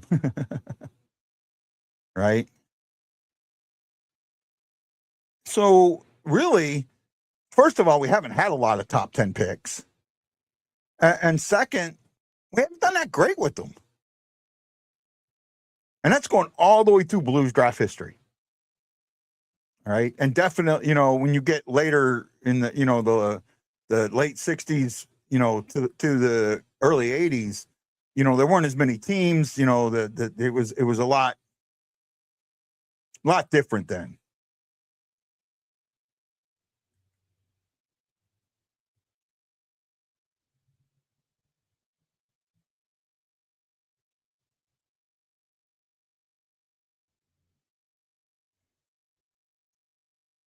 Oh, Snooki with another good one. Wow, he is on fire.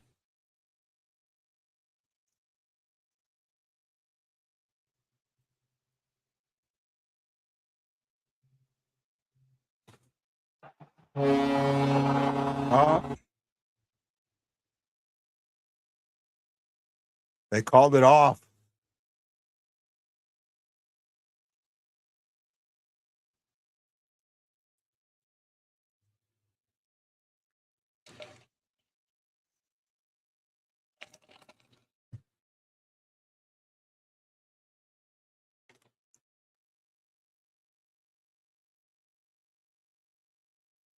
Yeah, no, Holloway. Well, was he pushed in though?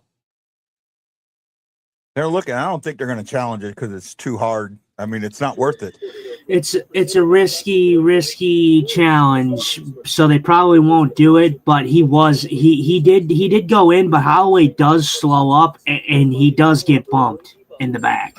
So, just for me, with how inconsistent we clearly have been as officiating this year, I mean, you might as well just say, okay, we didn't get that one. Just play our game and keep going at it, because if you're wrong, then you go on the penalty kill, which I hate. Yeah. So I think that's such a stupid. I don't have a problem with going on the penalty kill. My problem is, especially for goaltender interference, that when it is considered goaltender interference, like, okay, you're calling that goaltender interference. Did you call the penalty? Goaltender interference is a penalty. That's what I don't get. If you're calling it, it's a penalty. Call the penalty. See, at that point, then you challenge it because it's a penalty anyway. Yeah. But I mean, we'll get the double penalty. Yeah, that would be dumb. But see, there, right there, that would be your penalty. So, like, I can understand that from goaltender, interference. Like if you challenge and you're wrong, then then you would get a penalty, and then that penalty would be the goalie interference that you were wrong about. So, but I don't. For me, I don't like the precedent of if you're wrong on a challenge, you're in the box. I just don't like that because I feel challenges are there because they should be there to get them right, and the fact that they're there for he's pushed. Peterson that's pushes what him. that's what I said. But again, like I said, with how inconsistent It's not worth the challenge. Exactly with the way you're controlling this game. Yeah, with how inconsistent it's been. Yeah. And the fact that it was a no goal on the ice, they would make it a bitch to overturn. Yeah, I'll tell you the other thing. The other reason that I wouldn't challenge it is because you were 3 for 3 in the last game. There's no way you're going 4 for 4. You know what I mean? I'll tell you what though. The Blues video crew do a very good job though. They really do. They do a very good job, and they nailed all 3 of those. Mm-hmm. And the video team kept us in that game. Yeah, they kept them in the game for the first 2 period, or for the first period, and then the second period was better than the first. But then the Blues controlled the third period, so they kept them in there to the most of the second, and then the third they were fine. But oh, by the way, found out the record for the most overturned goals is 4. 3 by one team, 1 by the other. And it was a game, the Avalanche, and I forget who the other team was.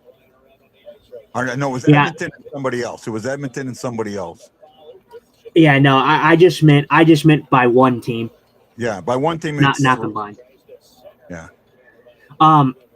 But yeah, I mean, like I said, the Blues are getting, especially the top line. The top line's been excellent.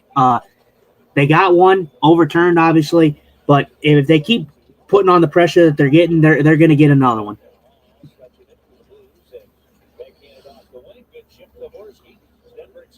I think my problem when I look at that and I look at that play again, I go, yeah, he was pushed, but he was pushed afterwards, right? So they might. Ooh, Dvorsky's had he had a good play right there. Dvorsky's had a few rough ones in this game as for turnovers. Yeah.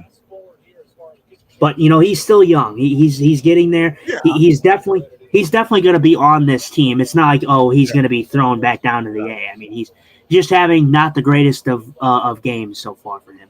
Experience, right? Yeah. It's just experience. You learn. The speed of the game. Logan Mailloux. Look at this movement though by Logan Mailloux, showing the confidence. Yeah. I'm telling you, this first line, I would be shocked if this first line has been in the defensive zone at all for the first line for the Blues. I think every time they've been on the ice, they've been in the offensive zone. Yeah. They've done very, very well. I got to use the restroom. I'll be right back. All right. Well, on a lighter note, ladies and gentlemen, my drink of the day, of the game, is Blue Raspberry Ghost, if anyone has experience with that.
I'm telling you, man, this Blues team. I mean, they're just hungry right now, man. They're just hungry.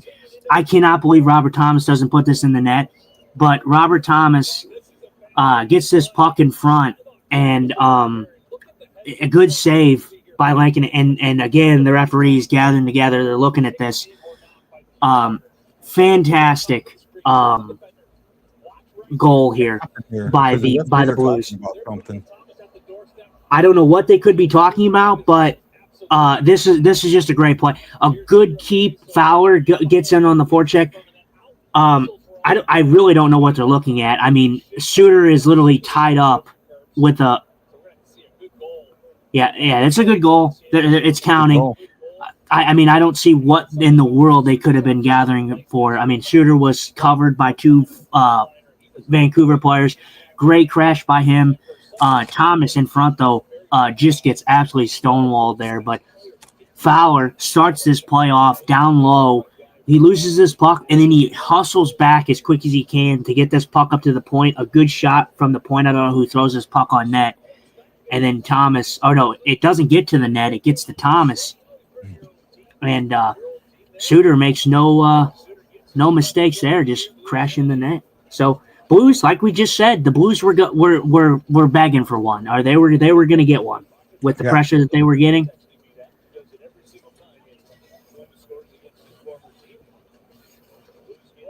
Oh, and Suter just misses Finley.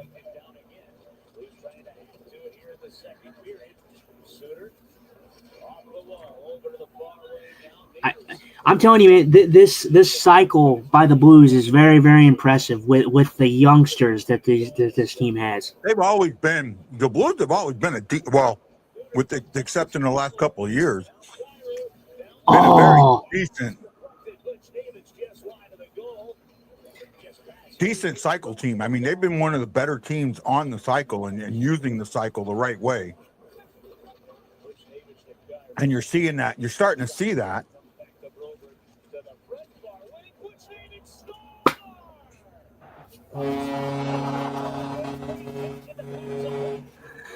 There you go. This, I mean, like I said, this was only a matter of time. This Blues team has absolutely been all over Vancouver. I think they're keeping Suter. Jason McMillan. Hey, Jason says I hope they keep Suter. Again, I'm not. I saw this, Lance, and you even said this too. But I don't remember your comment on this. Suter's not a guy that I get rid of. Suter's a guy that's good for depth. There is absolutely no reason I'm trading Bues Suter. Very, very good player. One of the most consistent Blues all year. This was a fantastic play. Broberg in on the offense. What a pass by Broberg. Broberg had all the space in the world and threads this puck over. Their goalie had no chance on that.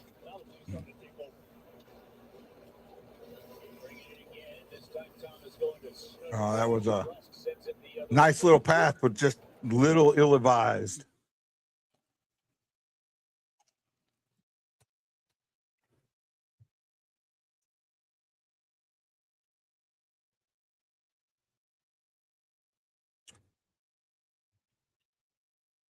Oh, good hit by Holloway.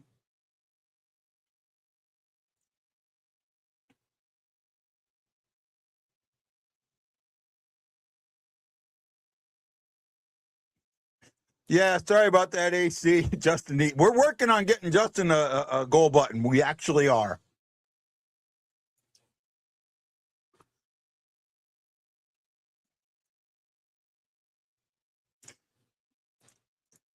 Hey, AC, this is for you.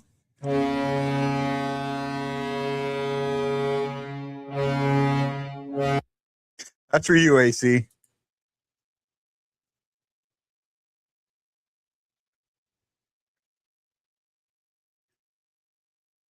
Lincoln has been letting them in. Linking them in. You're muted.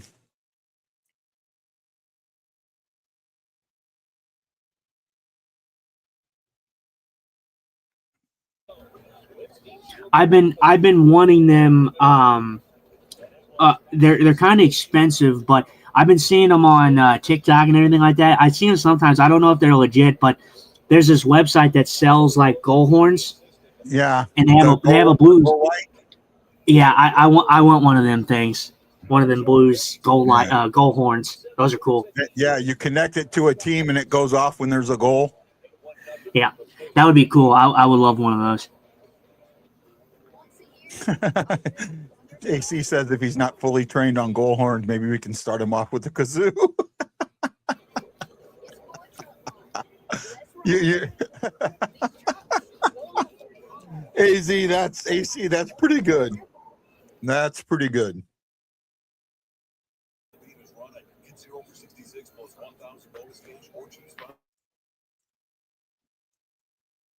That's pretty good. That was pretty good, bud.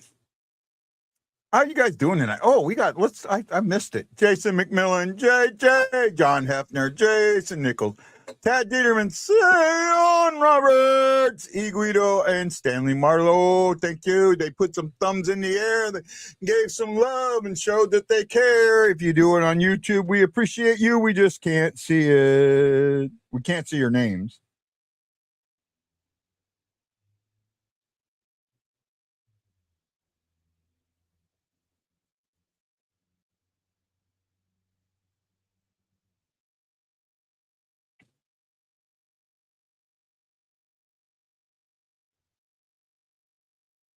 Ah.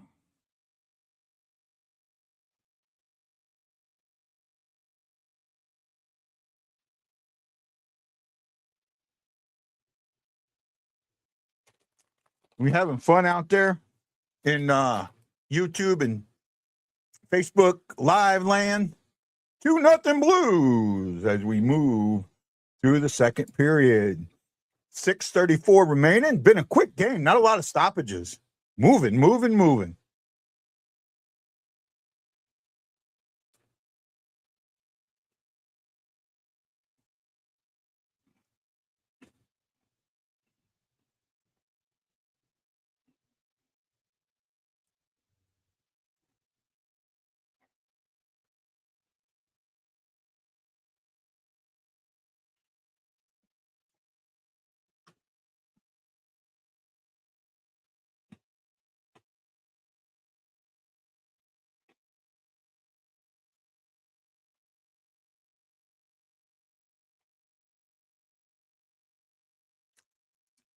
No, I haven't listened to all of them. That's something I may have to do.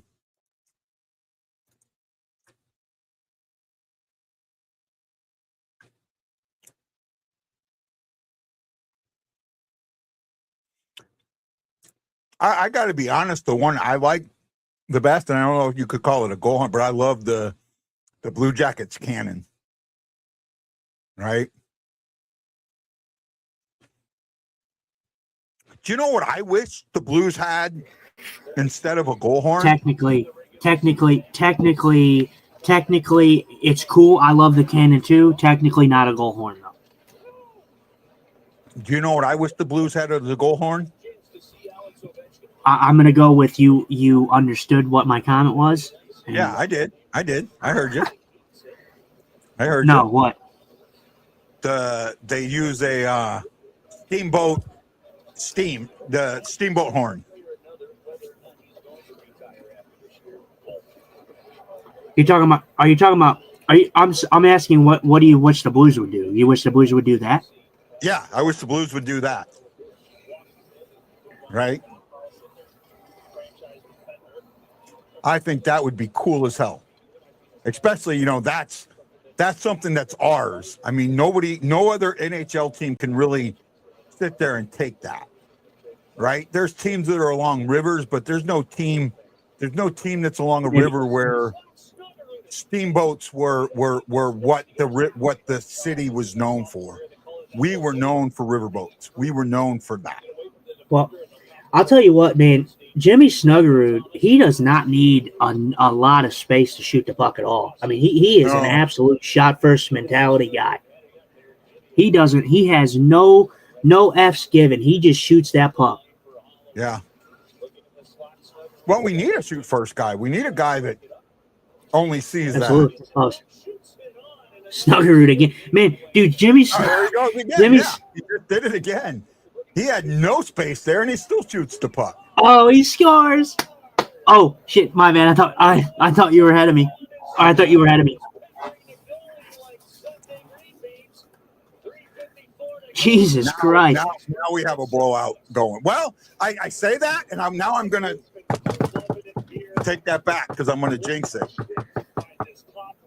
Holy moly, dude, this top line is, I mean, they are just absolutely peppering. I mean, Thomas shoots, or Snuggerud shoots again 3 times, Yeah. and then Holloway picks his puck up. I mean, Jesus. Jimmy Snuggerud keeps his puck in. He stick lifts Besser in the slot. More like I think I'm thinking more like the steam whistle. Yeah, and I know they had a foghorn too, but I'm thinking more like along the steam whistle. I love it. Dylan Holloway on the board. I'm glad I was wrong. Let's go.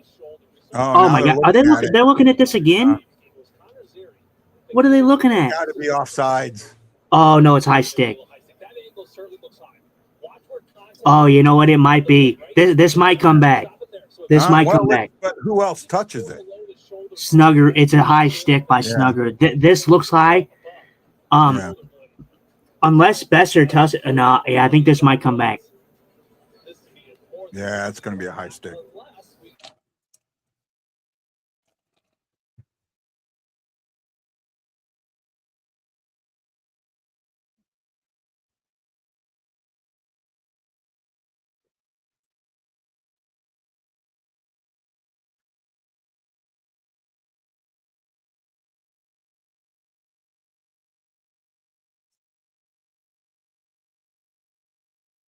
Yeah, I have a feeling this is coming back when you look at it.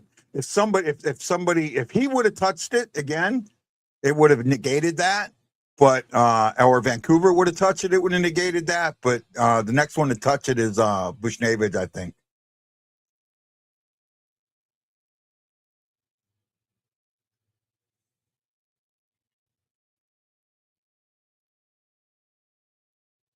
Yeah. No, it's Holloway, but I think they're looking to see if Vancouver touched it.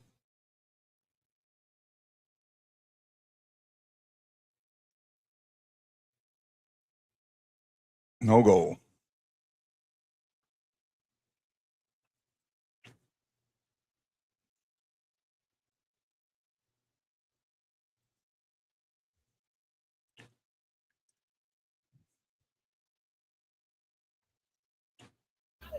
I'm gonna have to. He's gonna get votes for Rookie of the Year. He's not going to be in the top 3, but he's going to get votes.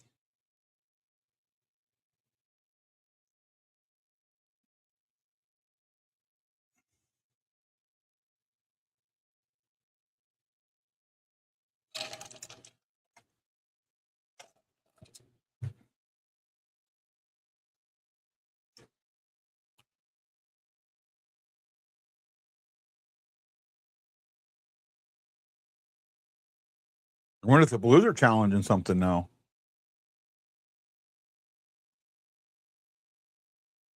No.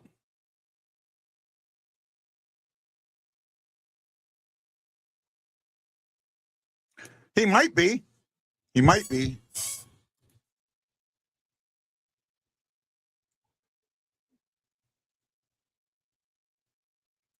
Killer instinct. We need it now. Let's show it. You lost the goal. Now get it back.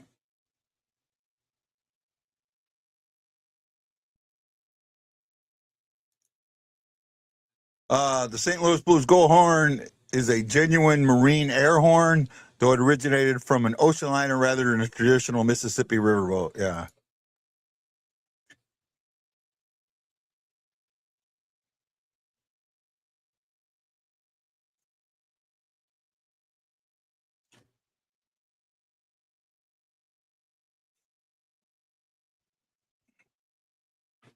I've heard a steam. I've actually, seen and heard an actual steam whistle.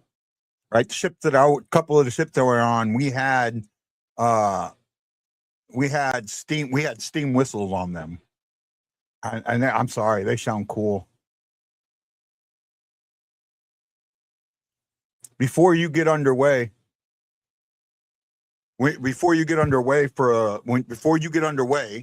they test everything. And one of the things they test is the ship's whistle, right? And before you pull into port, you test the ship's whistle. Or before you do a evolution, you test the ship's whistle. So I've been up on deck enough times to hear that. And it is definitely a cool sound.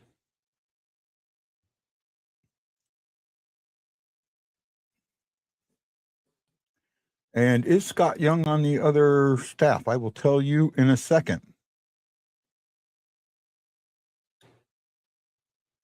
No, it does. Yes, he is. Scott Young is. He is an assistant coach on Vancouver staff with Adam Foote.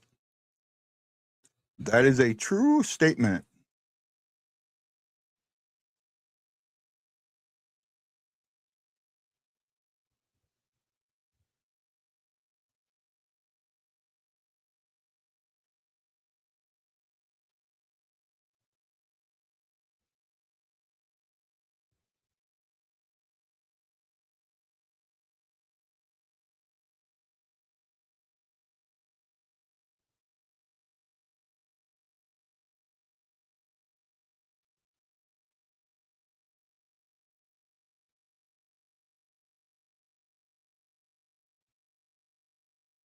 Oh, good job, man. Good job, Jason. Let me see here.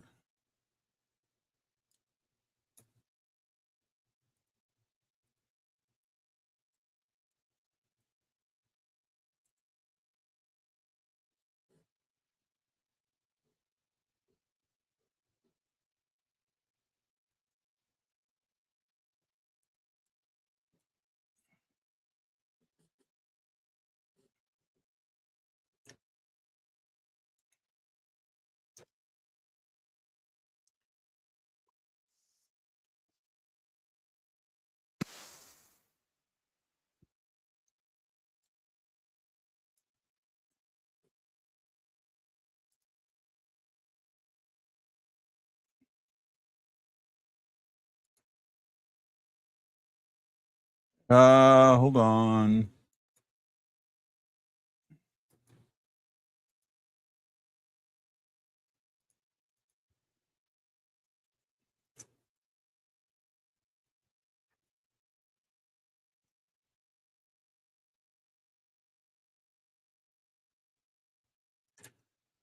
Tell me how this would be if this was our goal horn.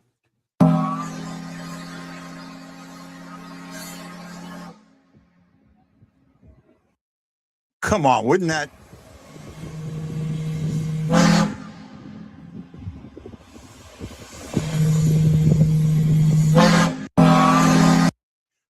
be a cool goal horn? I'm sorry, I think it would, man. I think that would be an absolute cool goal horn. Rob Powell, thank you, buddy.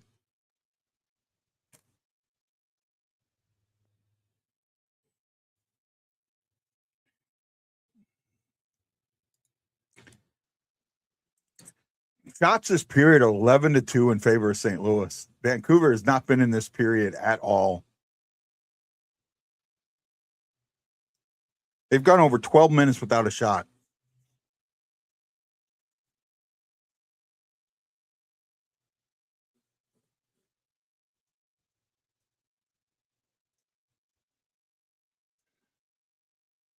Oh, Kyrou just had wide open net there, and he just couldn't get it. That should be our goal horn. I'm sorry, man. That just, if you could replicate that, right? I know it's not easy to replicate, but if you could replicate that, absolutely.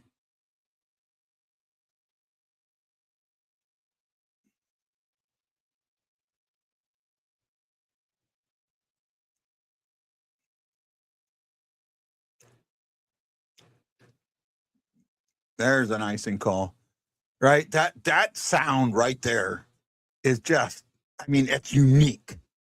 And it's unique enough. It's unique enough that is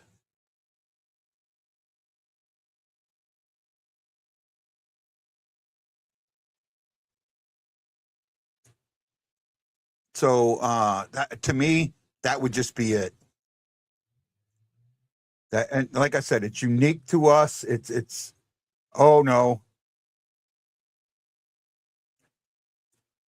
Mayu, very good back check. Very good back check there.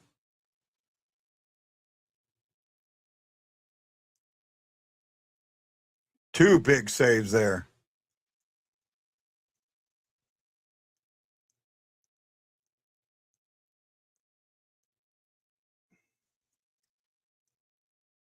Well, now Vancouver's finally showing some life. Blues got to take it back from them.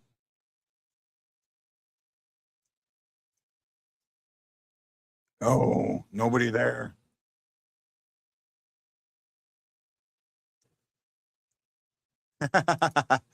I get it, and I do know that our air horn is special too.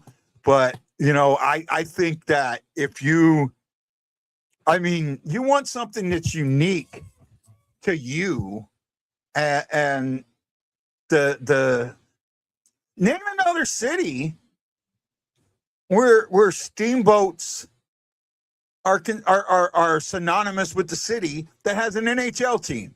I can only think of one other city, one city where steamboats are more synonymous than St. Louis. And that city doesn't have an NHL team. Anybody can think of that city?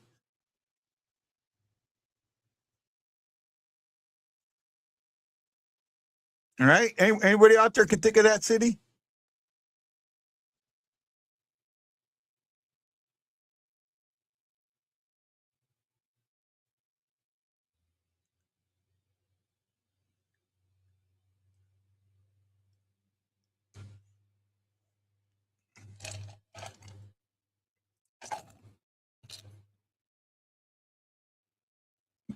Got a little way to go. Right? Memphis, New Orleans. It's New Orleans, Jason. Absolutely New Orleans. Memphis. I don't think Memphis is synonymous with the riverboat as much as St. Louis is. I mean, they're probably third.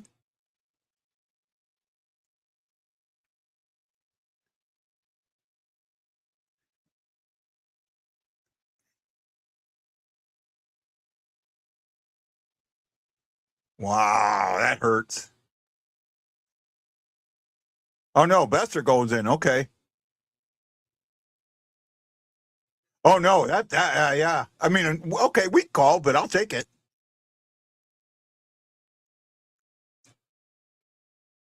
You get almost a full 2 minutes on the other backside. Great period by the Blues. I mean, 11 shots, 11-5, goals 2-0. And you're going to get a power play starting with fresh ice?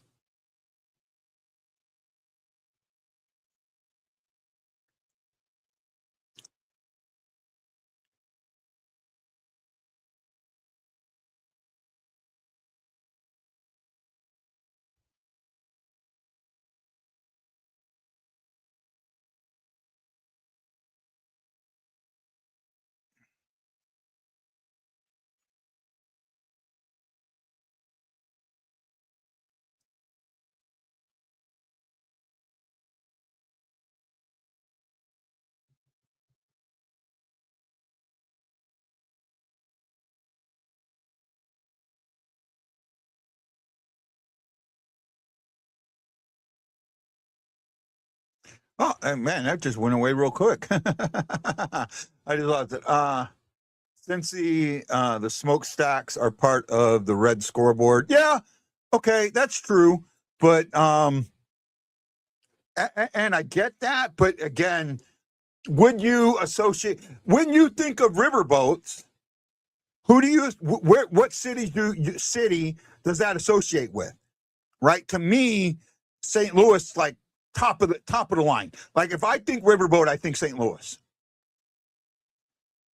right?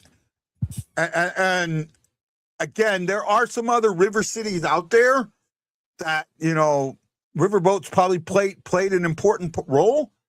But I just think, well, not only that, I forget where it was. I think it was somewhere in Missouri. They found a riverboat in the where the river had shifted, it had sunk and the river had shifted. And then they found that riverboat dug in, right?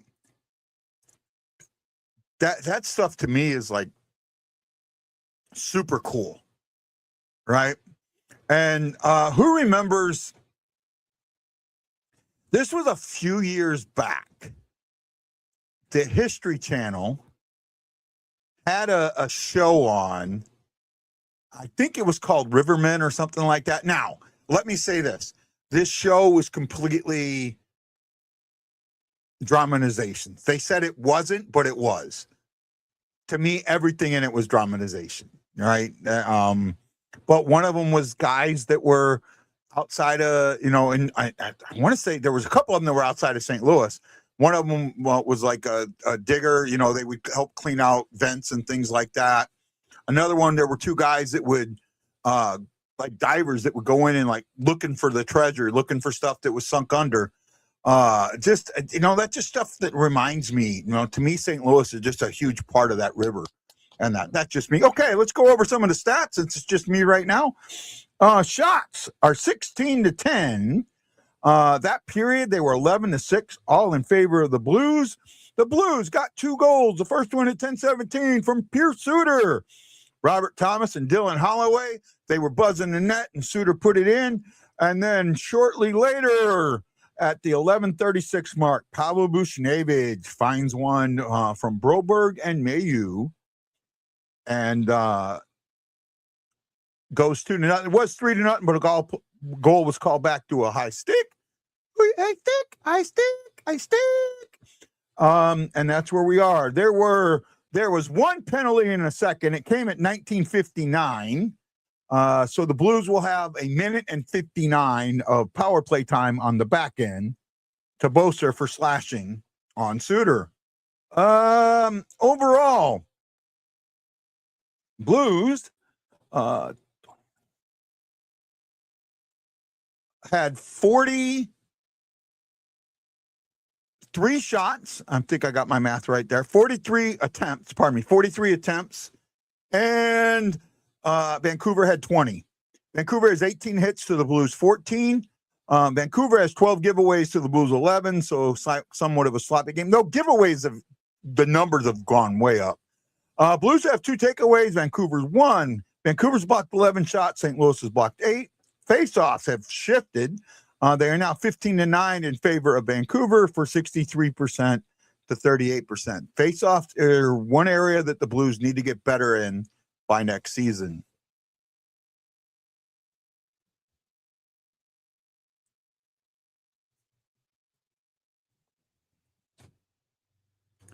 Anybody else there? Hello?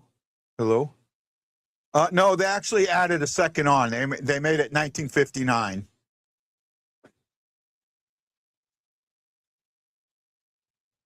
They ended up making it 1959.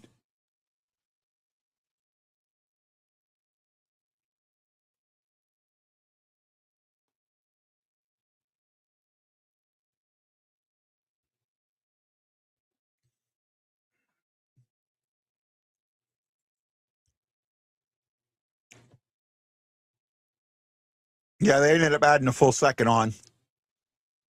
So, sorry, Dathan. Just making sure we're caught up to date. That's all.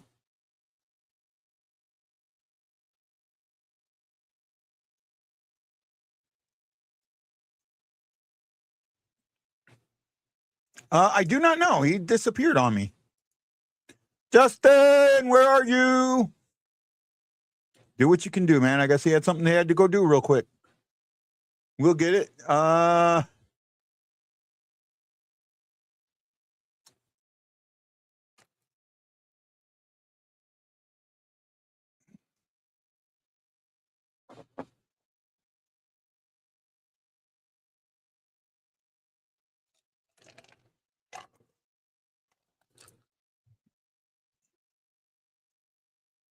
There we go. They're talking about Lindstein and his confidence building, and I've seen it too.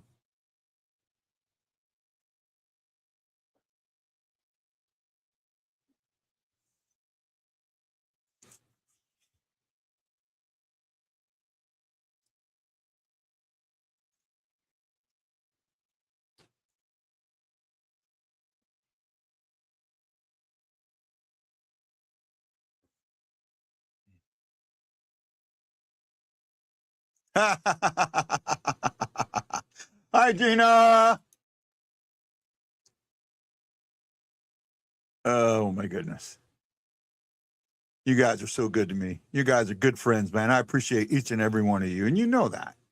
You all absolutely know that.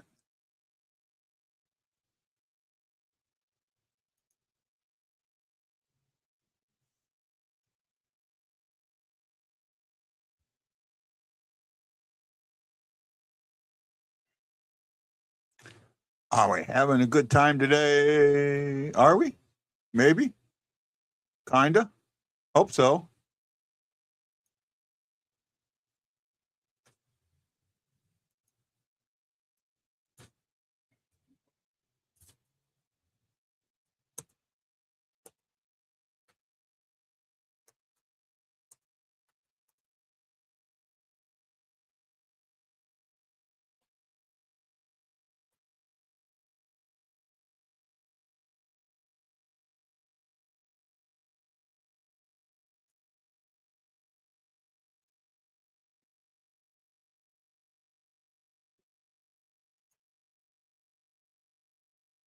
Trying something here real quick.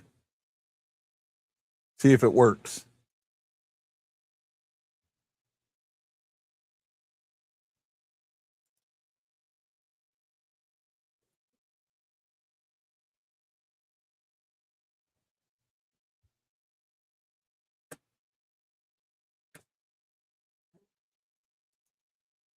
Here we go. Let's see if this works.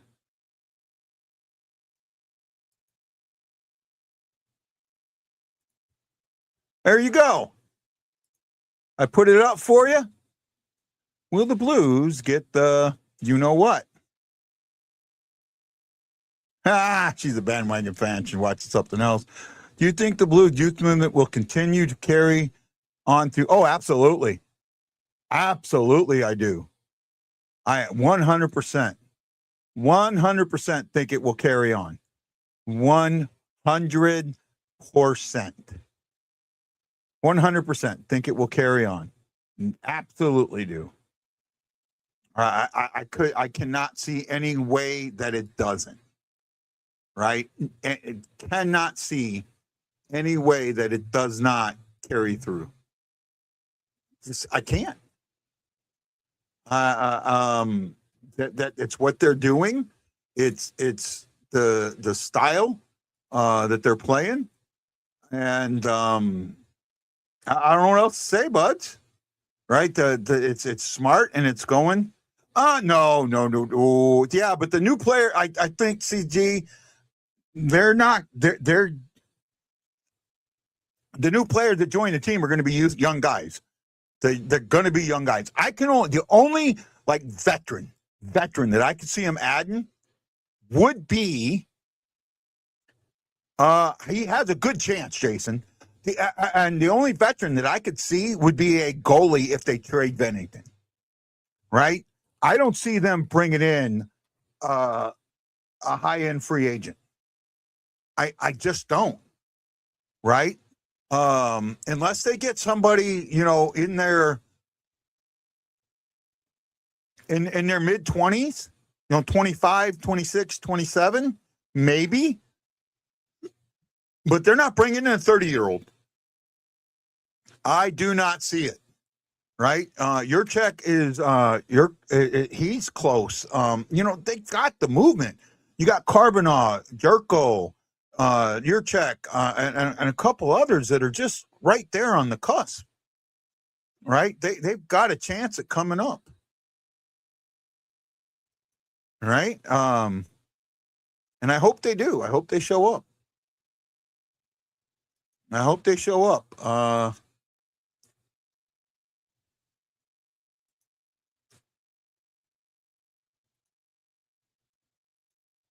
Well, we'll see.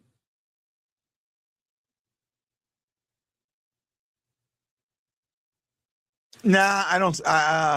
No, by the time an offer sheet would come, that would be Steen. The offer sheet couldn't come until after the draft, so I don't see one coming right away. It would not be until after the draft. It wouldn't be until after the draft. So, yeah, I don't see an offer sheet coming right away. What I do see is the possibility of them. I do see the possibility of them moving someone late. Are doing, like a guy that's an RFA, making a trade and getting him and then signing him. I could see that. But you're looking at a guy that's in his 23, 24 mark, right? You're not looking at a young guy in that case. So that's the possibility that I see there. Right? I can't say his name, and it's something, but it starts with it. It's one of them. What is he? Is he Swedish or Swiss? Yurko and Yurchek.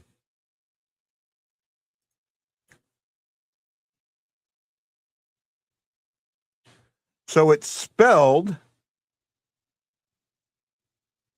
Adam. I got it. I can't. J-I. Oh man, I can't even. Here, let me see. Make sure I'm pulling this up. Jiricek. Yurchek. Right? Yeah, it's Adam Yurchek. Yeah. Right. Yeah. So, and I, like I said, the youth movement is coming. I cannot.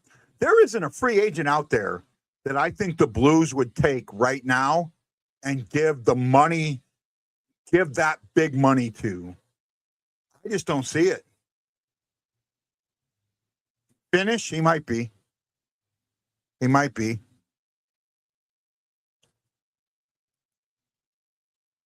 Czechia. He's Czech. He's Czech. Czech Republic. Adam Yurchek is Czechia. Czech Republic. Yeah. Yeah. So.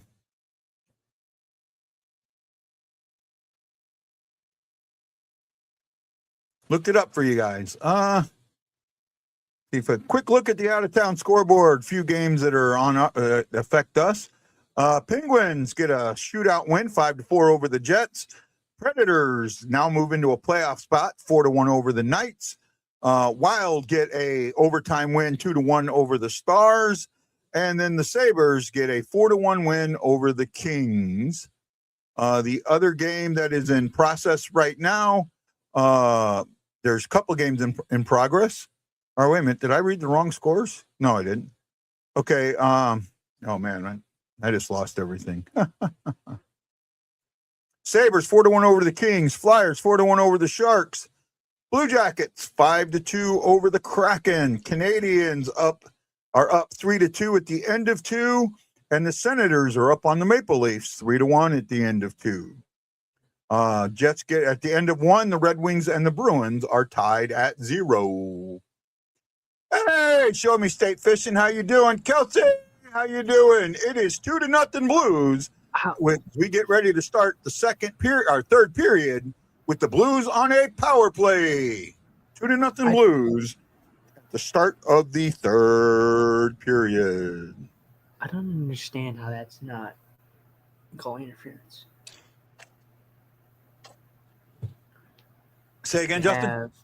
Said I don't understand how that. I just looked at a play that happened in the Pittsburgh and Jets game, and the Jets scored, but the Jets player pushed a Pittsburgh player into his own goal. He flew out of the net. He got hit, steamrolled, flew out of the net, and then the puck ended up going in the net. So I don't understand. I don't know. I must not understand a lot because they were unsuccessful, I guess, on a challenge on that. So I don't know.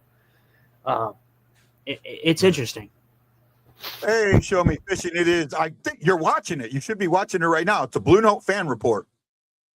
That's what you're watching. It you should be. Well, you're watching on YouTube, so you should be watching the Blue Note Fan Report, right?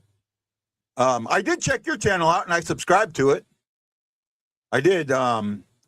You're younger, but I like what you're doing. He's he's going around and he's got a list of all the fish that are in Missouri, and he's trying to catch all of them. Right? What part of Missouri are you in? Show me.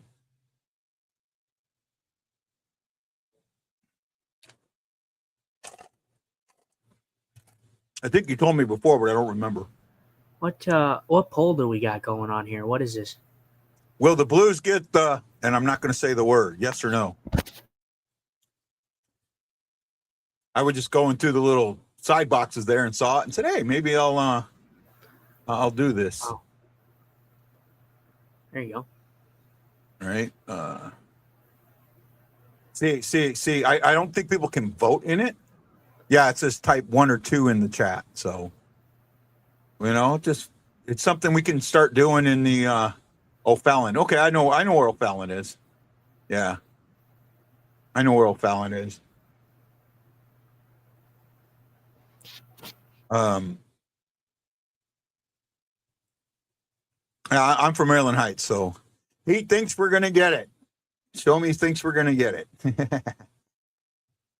What I'll tell you what I'm gonna do now. From now on, when it comes late, when it's late in the season, actually show me. I kind of want to go. Well, no, you're a little more up that way. Next, when I come to St. Louis, I want to go down to the Merrimack State Park, and do some trout fishing down there. Try and do some trout fishing down there. Gonna see if I can find me a pair of waders online or something, some used waders that I can get and try and go out there. And then I plan on going down to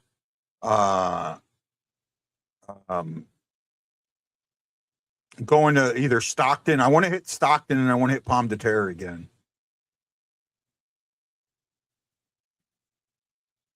Right.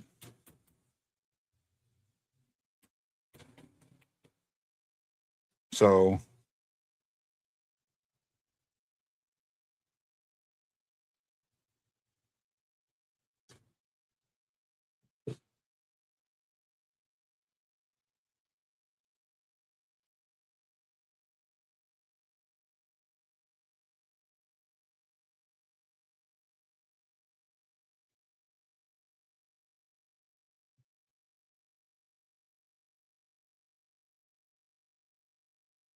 oh, by the way, I got to check something here real quick.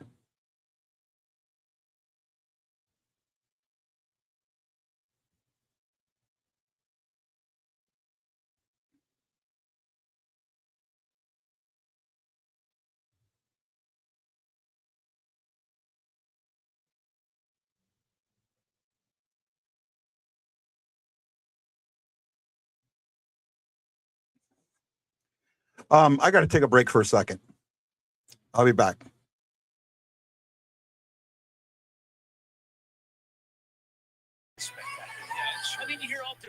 The Blues. I didn't catch the date on it per se, but the Blues take on the Washington Capitals, as we call them. Not seriously, of course. To anyone who's offended about that, sorry. The Capitals. They touted it as they're promoting it as neighbors versus Ovechkin, which is interesting.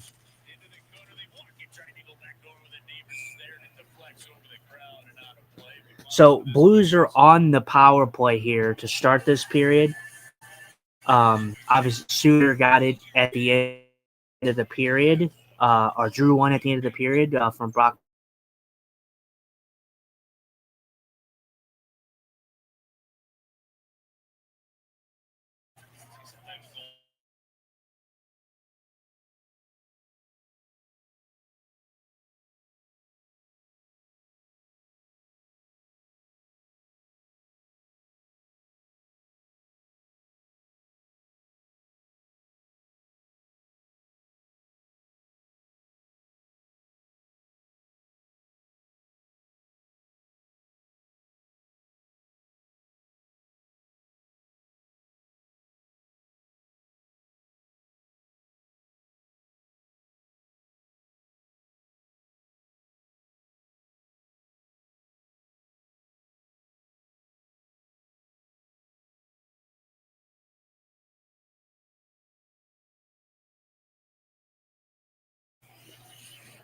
We talked about this. Myself and Guy, we talked about how the Blues just haven't had the opportunity to kill enough penalties. So it kind of that's why the numbers were so low. It felt like because the Blues are playing good on the penalty kill.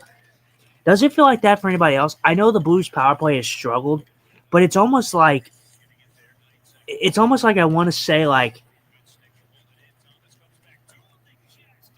the Blues just have not had the enough opportunities to really get their power play to click at a consistent level. Like, does anyone else feel that way about the St. Louis Blues? Because that's what it seems like to me. Just seems like they don't get enough power plays to really make a difference, anyways.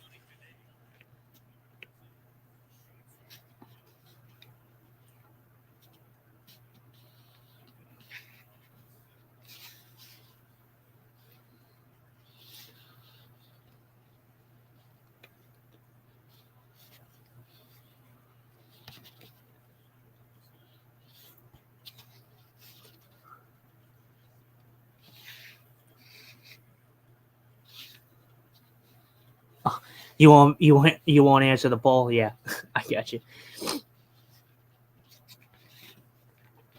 Yeah, that's a question that Guy likes to pose. I'm not very much into that question, but it is what it is. Yes, they didn't draw enough penalties. No, it's not that, Jason. No, it's not that, in my opinion. The Blues just have not. They've been not rewarded, especially coming out of the break. They haven't been rewarded with the penalties. They should have been on the power play a lot more times than they haven't. And the fact of the matter is the Blues have been getting power plays late in second periods, early in third periods. One power play in a game is not going to allow you to do that. I mean, I look at some of the other games that the Blues have played coming out of the break, and they were getting absolutely hounded on, stick slashing, holding, trippings, nothing called. So it's not just the Blues not being able to draw them; it's the referees just not wanting to give us power plays. Sorry.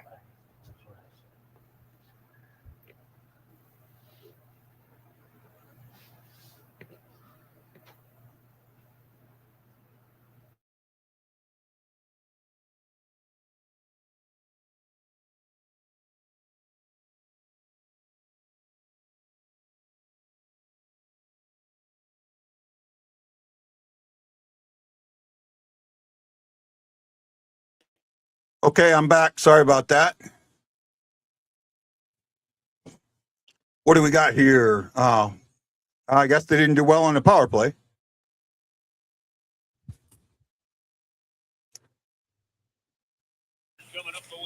Well, no, I brought it up. I was talking about how we were talking about how the Blues they haven't had why we were asking why the numbers were so low on the penalty kill because it didn't seem like they were that bad on the penalty kill because they just weren't getting the opportunities to, because they were a disciplined team.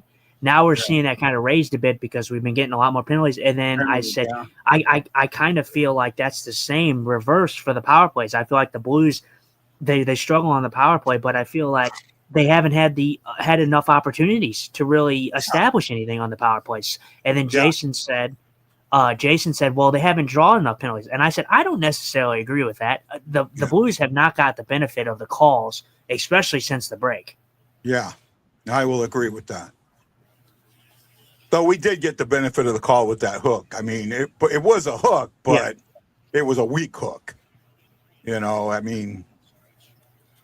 What, the one at the end of the period? Yeah. Yeah, no, yeah, that's what I said too. I said it was weak, and no, it wasn't a hooking; it was a slashing. They called that's slashing, what they should. but it was actually a hook. So. Oh, well, whatever. Yeah, it was a weak one, but the Blues have not been the benefactor of calls though at all. Oh wow, that was a good thing he missed that shot. So. Yeah, and that's what I think a lot of that has to do. It just feels like you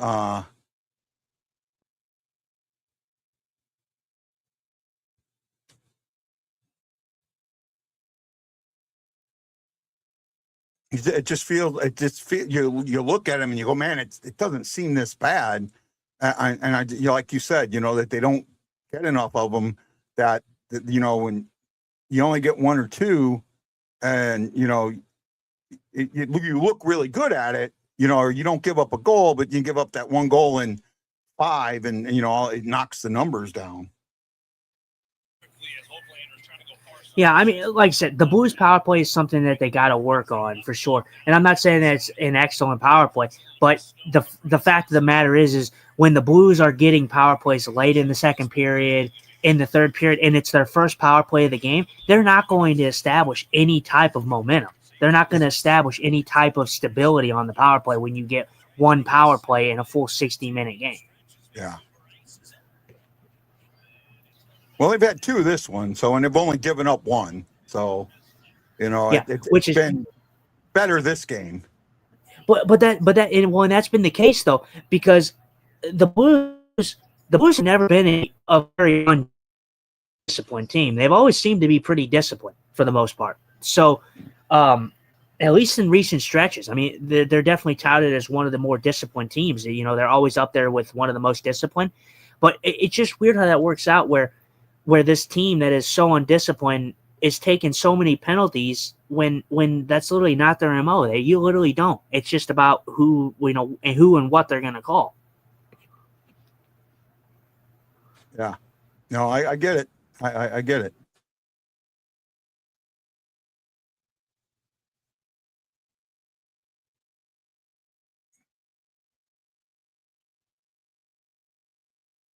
Oh, that could have been bad. Don't play prevent defense. You guys need to have that killer instinct. Go get that third goal. Put this one away. Put this one away. Put this one away. What was that comment? You didn't read that. Because it's kind of, it says, I remember in the late 90s, the Blues really got screwed in calls in the playoffs, like Detroit could get away with murder, and the Blues week called for something weak. I mean, it was, everyone thinks that's what happens with their team. So that's why I didn't read the comment. I mean, I get what he's saying, but it's kind of like one of those, every fan felt that way. Every single fan felt that way. I remember ESPN had these commercials, and there was one, it was with Brett Hull and Brendan Shanahan, and they were talking about how you got to play through injuries and that. And at one point, Brendan Shanahan's walking like with a stick through his body, and Brett Hull's going, I can't believe they called that. Right? So I wonder if I could find that commercial. That would be a funny one to find.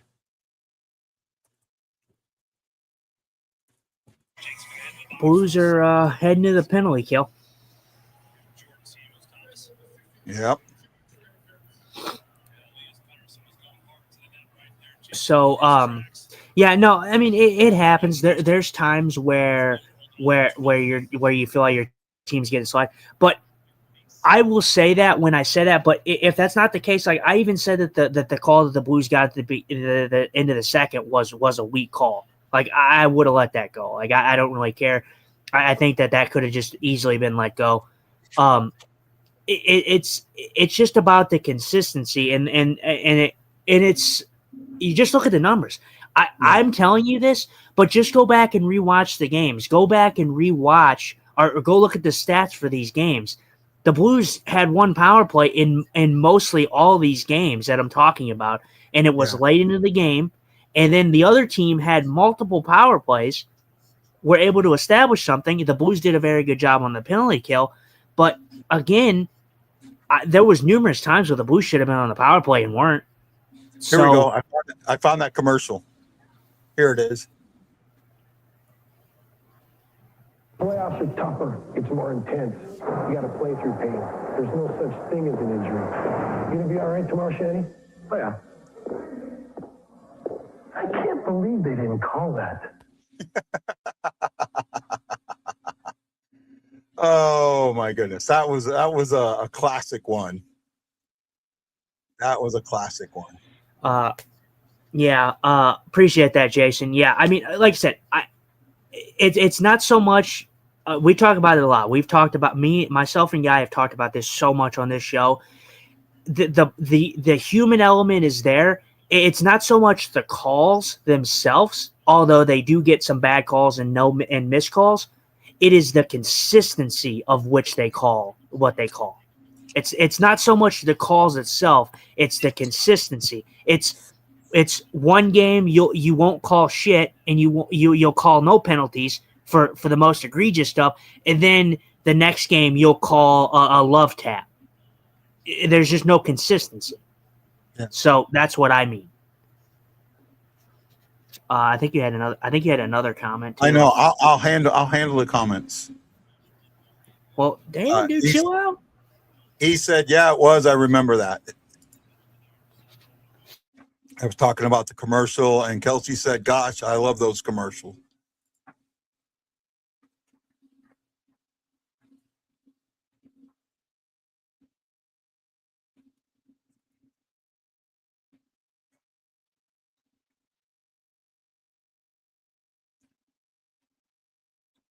Oh, Vancouver's on the power play. I thought we were getting the power play. No, I said it was a penalty kill. Yeah, I thought we were on the power play. I was like, "What the?" Yeah, I missed that one.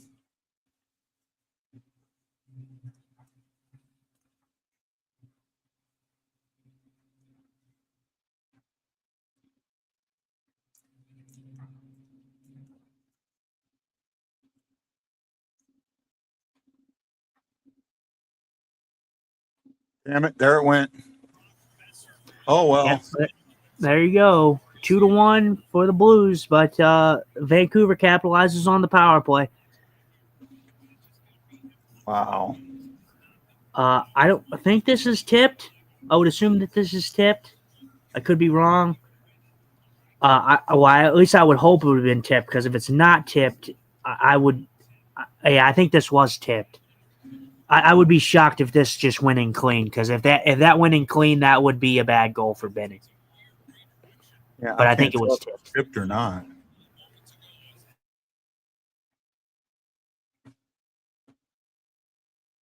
Oh, it goes in clean. Said it might have hit Logan Mayu, but that goes in. Wait, you said that goes in clean? I think it does.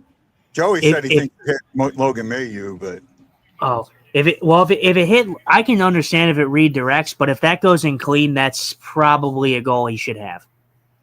Yeah.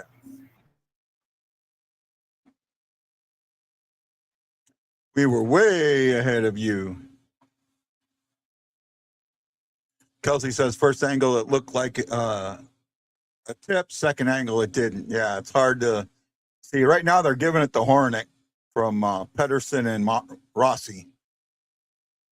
So was Hornick the guy that made the shot? I don't remember.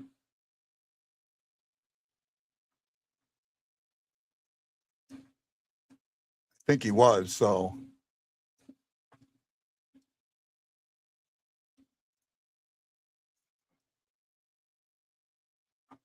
You're muted. That puck was going way wide, and it hit Mayu's stick, deflected into the net. Yeah, now I see it. There you see it. Yeah. Yeah. Well, I mean, that's okay. It's unfortunate. This shot was massively going wide, though. This puck was massively going wide. And then unfortunately, again, the Blues just, I swear, man, they just can never catch breaks. I mean, it's not like Logan Mayu was screening Bennington. This shot was just so bad that it just so happened to hit his stick. Yeah. What time are you at?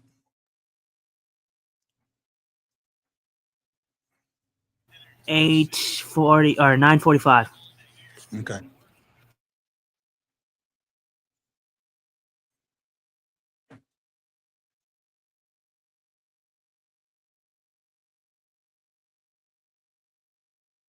I'm a couple seconds ahead of you now. You were way ahead of me. I fast forwarded it a little bit. I didn't go straight to live.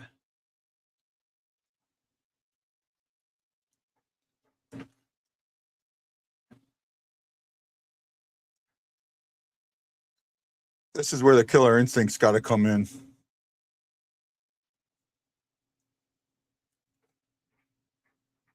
Yeah, see, that's what I'm talking about right there. Where was the interference call on Vancouver when the St. Louis Blues got an interference call for practically the same thing? Why was that not called? That's what I'm talking about. No consistency whatsoever. None. Yep.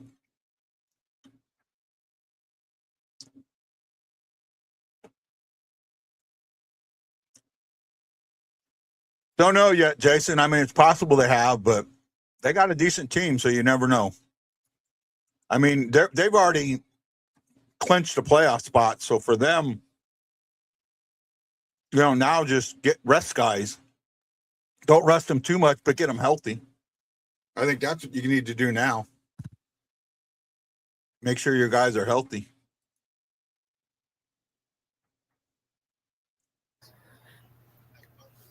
Colorado's a team that's gonna show with depth.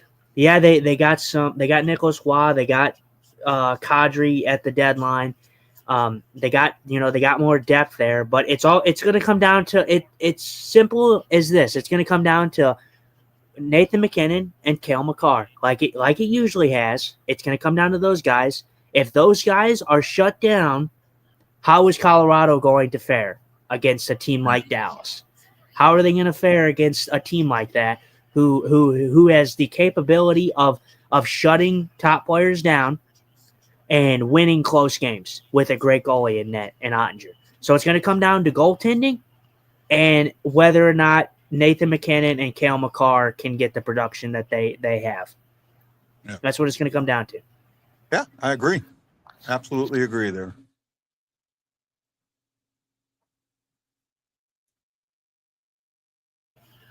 I was watching. I don't know what the final score ended up being. Colorado ended up playing Chicago yesterday, and Colorado won the game easily, and they were outplaying Colorado. But this was my worry going into the game. Was I was looking at the opportunities that were given up. Like Colorado was out shooting Chicago by like a large margin, like by triple numbers there. And Chicago was getting opportunities, odd man breaks, good chances, out throughout. At one point, the shots were like 39, I think, to like 11. And Chicago was still in the game. Eventually, it got away from them. But the fact of the matter is Colorado gives up too many good chances defensively.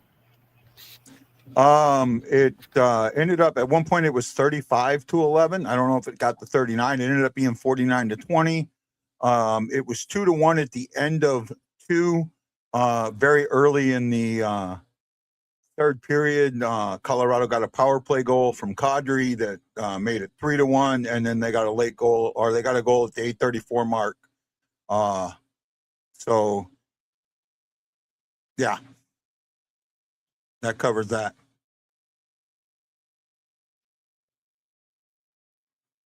Hey, Wendy, how you doing, buddy? I picked Dallas this time to beat the Avs. I think so. Dallas isn't getting out of the first round. I think they are. I think Dallas is. All right. Kind of like when you shut down McDryburger. Depends on who they play.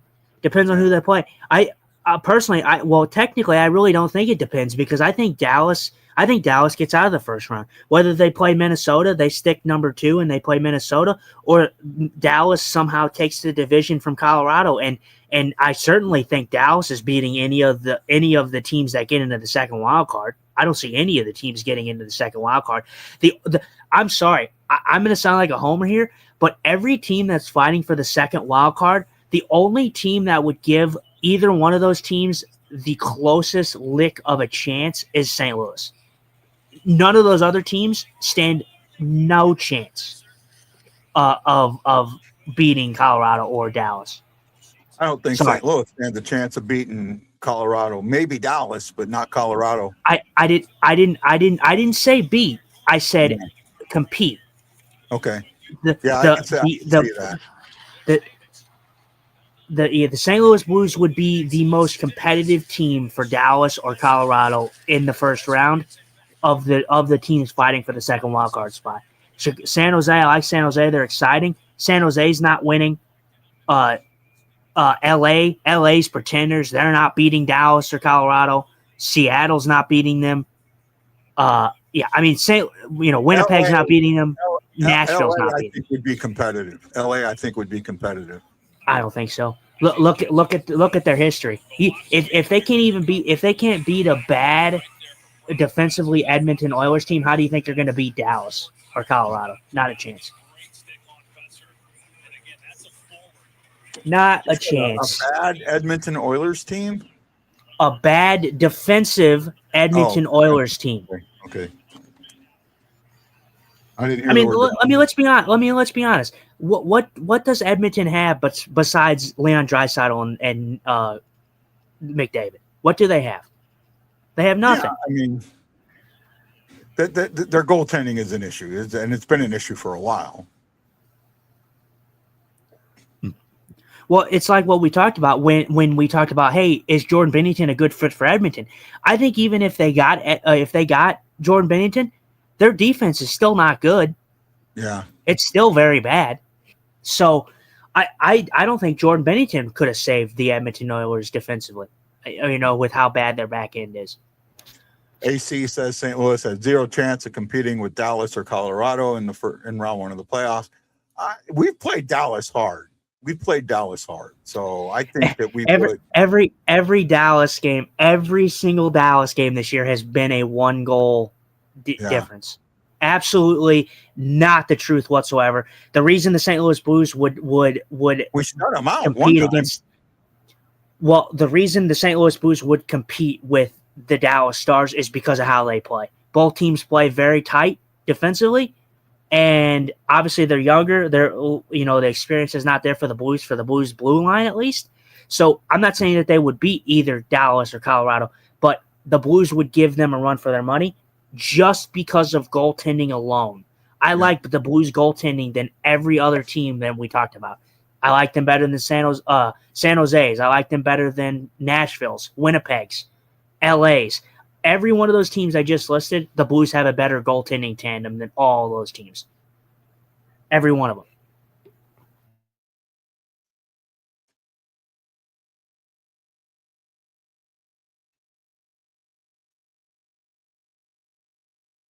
Well, we're at the 5:10 mark, so I could see them pulling the goalie around the 2-minute mark. Unless the Blues can figure out how to get that third goal.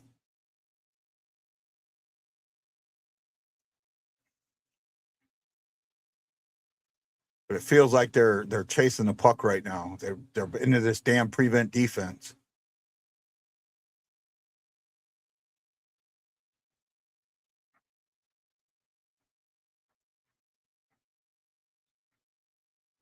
Yeah, they're in this prevent defense. They're not trying to control the puck. They're trying to get it out of the zone. And in doing that, you're putting it on the other player's sticks.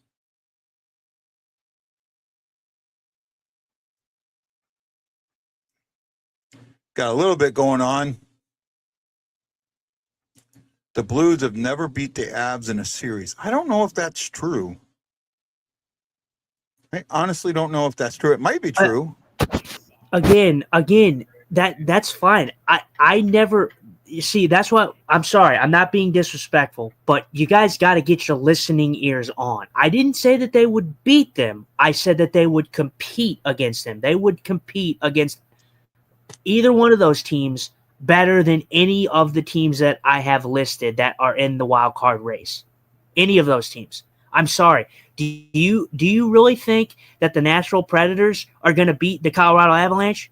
No chance in hell.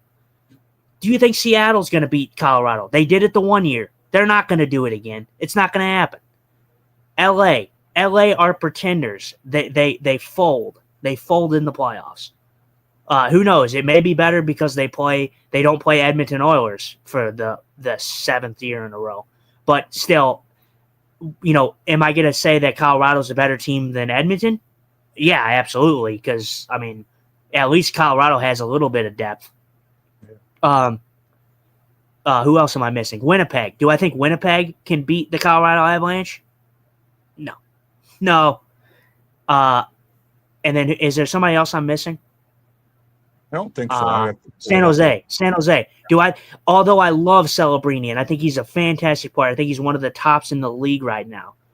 Is he going to be able to carry the San Jose Sharks to beating a Colorado Avalanche team? Probably not. It's probably not. So I just think for experience, I think if the Blues, obviously it's so unlikely going to be the case, but I think the Blues would give both of those teams a decent run for their money. I didn't say that they would win. I just said that they would give them a decent chance at a competitive series.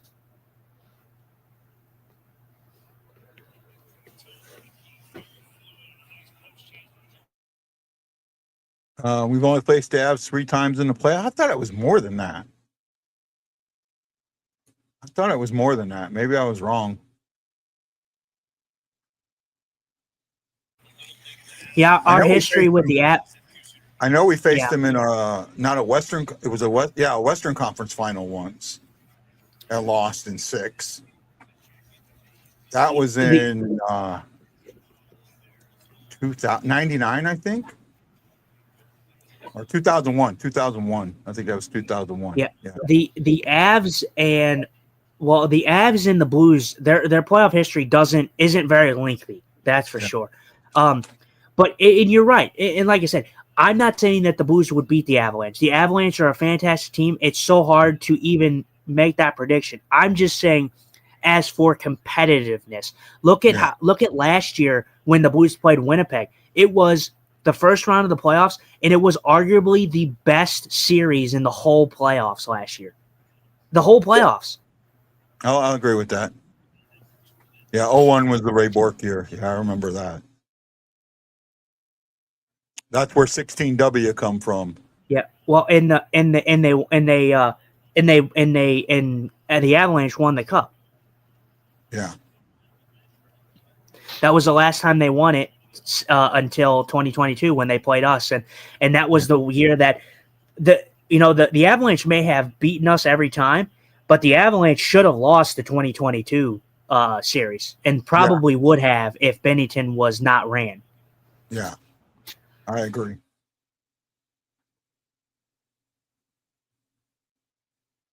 Three minutes and 15 seconds to go.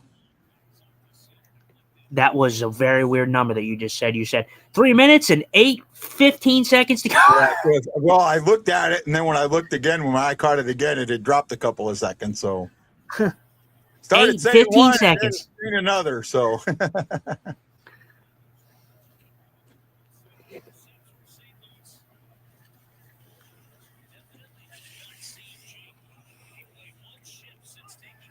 they are playing so prevent defense right now, and it's scaring. This is interesting. Monty, I guess, has benched Neighbors since the penalty he took. Wow.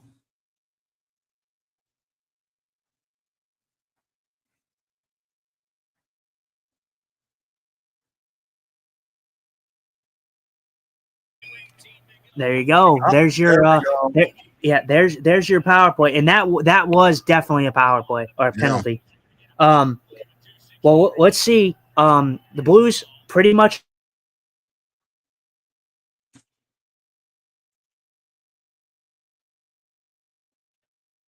defense. Wow. Well, here, let me look at this. Let me look at this. Oh no, it was. Oh yeah.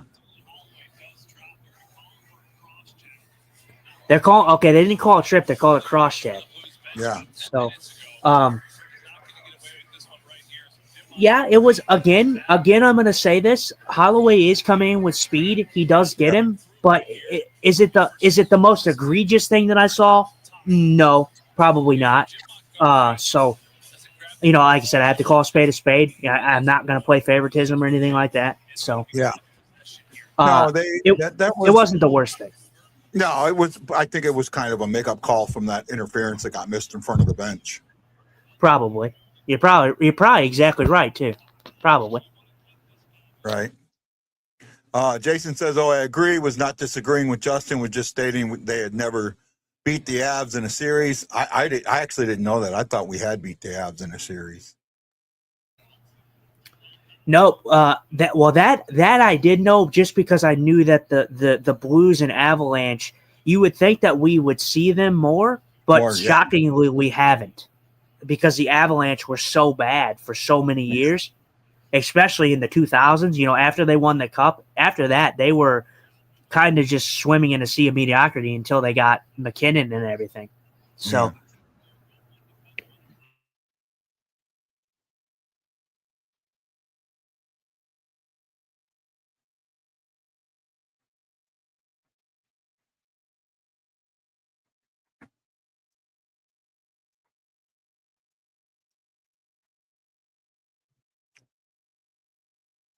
Uh-oh.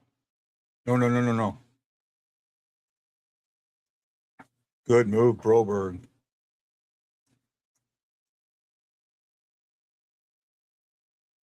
Well, what the good thing here is we're keeping them from pulling the goalie. They're not going to be able to pull the goalie. If they are, it's like with 12 seconds left.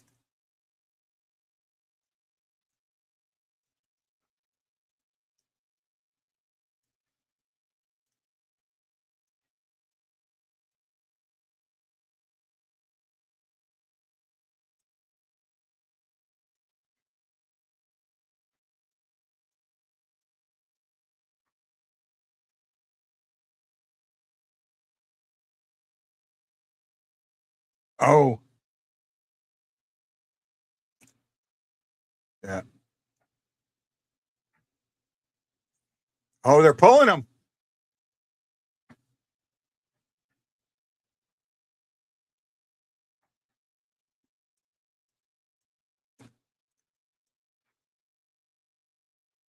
Kyler scores.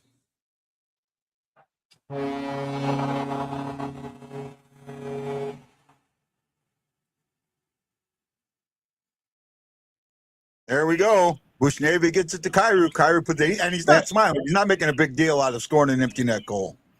I give him credit. Very unselfish by Bush. Bush could have put this puck in the net. Unselfish play by Bush there. Well, and this is good. This is good for Kyrou. You know, Kyrou's been a talking point on this show a lot, and just in general. Kyrou, he gets an empty net goal. It is an empty net goal, so you're not going to celebrate too much. But that may be good because Kyrou has been snake bitten as for the goals. The goals have not been coming for Jordan Kyrou. Yeah. So agreed. But man, look at the speed though on Bush. So he flew. I was like, man, is that Bush out there? That guy flew. Got a good break there.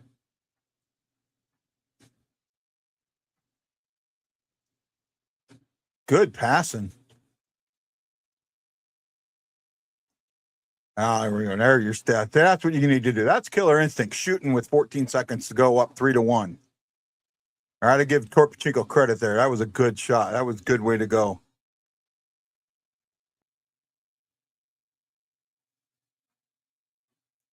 Jason, we have talked about that till I was blue in the face. Jason says Berube ruined Kyrou, killed his confidence. I have been on that bandwagon. I've been on that train. I think Justin's tired of hearing me being on that train. What train? Sorry, I didn't. The Berube ruined Kyrou train. Well, just because, like I said, I understand it, but Berube's been gone. So, like I said, at some point the Berube thing is gone. Not going away. The effect of what he did is not going away. He took a player who was absolutely offensive minded and messed with his mind so much. You know what? Listen to you know the Ice Guardians podcast with Brett Hull, and I know Kelly chases on it when he feels good. They had just recently had Jim Campbell on it and somebody else, and Brett Hull was talking about when Gretzky came. Brett told him not to come, because of who Keenan was. And Gretzky was like, oh, I think I'm going to change him. And then a week later, he's like, oh, man, you're right. I shouldn't have come. The effect lasted for a while. And that's what I'm looking at. Right? That's what I'm talking about. The effect. It's just because he's gone doesn't mean the effect still isn't there. That is true. Bring out the Zamboni and blow that steamboat horn. Good win for the Blues, 3-1 against the Vancouver Canucks, as they'll be coming home and playing again on Tuesday, I think. This is I feel for Jordan Binnington. This was disappointing because the Blues deserved a shutout in this game. Yeah. Vancouver pushed back a little bit. You would generally, it's kind of like a stay. It's like when the team is down, when the other NHL team is down in the third period, they always come with a push. They usually always come with a push. So seeing a team come with a push is not surprising. I didn't think that Binnington was heavily tested in this game, and it's disappointing because he deserved a shutout in this game, just for the sole purpose that the goal that actually goes in the net is a puck that should have went like 15 feet wide of the net, and it got deflected off of Mayhew's stick. So I feel for Jordan Binnington. So yeah. Right. Well, that's all she wrote, folks. Blues end up winning 3-1. Shots were 21-15. They were 5 apiece in that period. Each team had a goal. Hornet got a power play goal from Peterson and Rossi at the 8:32 mark. And then Jordan Kyrou gets an empty net power play goal from Buchnevich and Mayhew at the 19:12 mark. I'm really talked out for today, man. I don't really want to do much of a post-game show. Are you cool with that? Yeah, that's fine. That's fine. We will have to start doing a little bit more because we have most of these shows we have been just cutting it early. I want to shout out to whoever does the Blues media though. I loved it when they did the second period intermission. Someone on the Blues Twitter put 3 Pedersons, 2 allowed goals, and 2 disallowed goals. I love that. That's good. That guy deserves a raise. That guy deserves a raise, please. But yeah, no, that's fine. We can do the usual shtick. Yep. Only one way to close the show, Justin. Where are the girls? Where are they at? What are you wearing? A Canadian tuxedo. And I'm a hockey player. Let's go Blues. Let's go Blues. Let's go Blues. And I want to know who's late for dinner.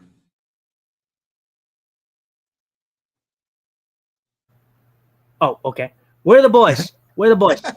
Hawaii Blues fan, we're bleeding blue with you. Let's go Blues! Let's go Blues! Let's go Blues! This is Guy, the Hawaii Blues fan, for my co-host, Justin Eagle Eye Scott, saying thank you for watching the Blue Note Fan Report. We will see you again on Tuesday, and you got to know that I'm bleeding blue with you. And as always, let's go Blues.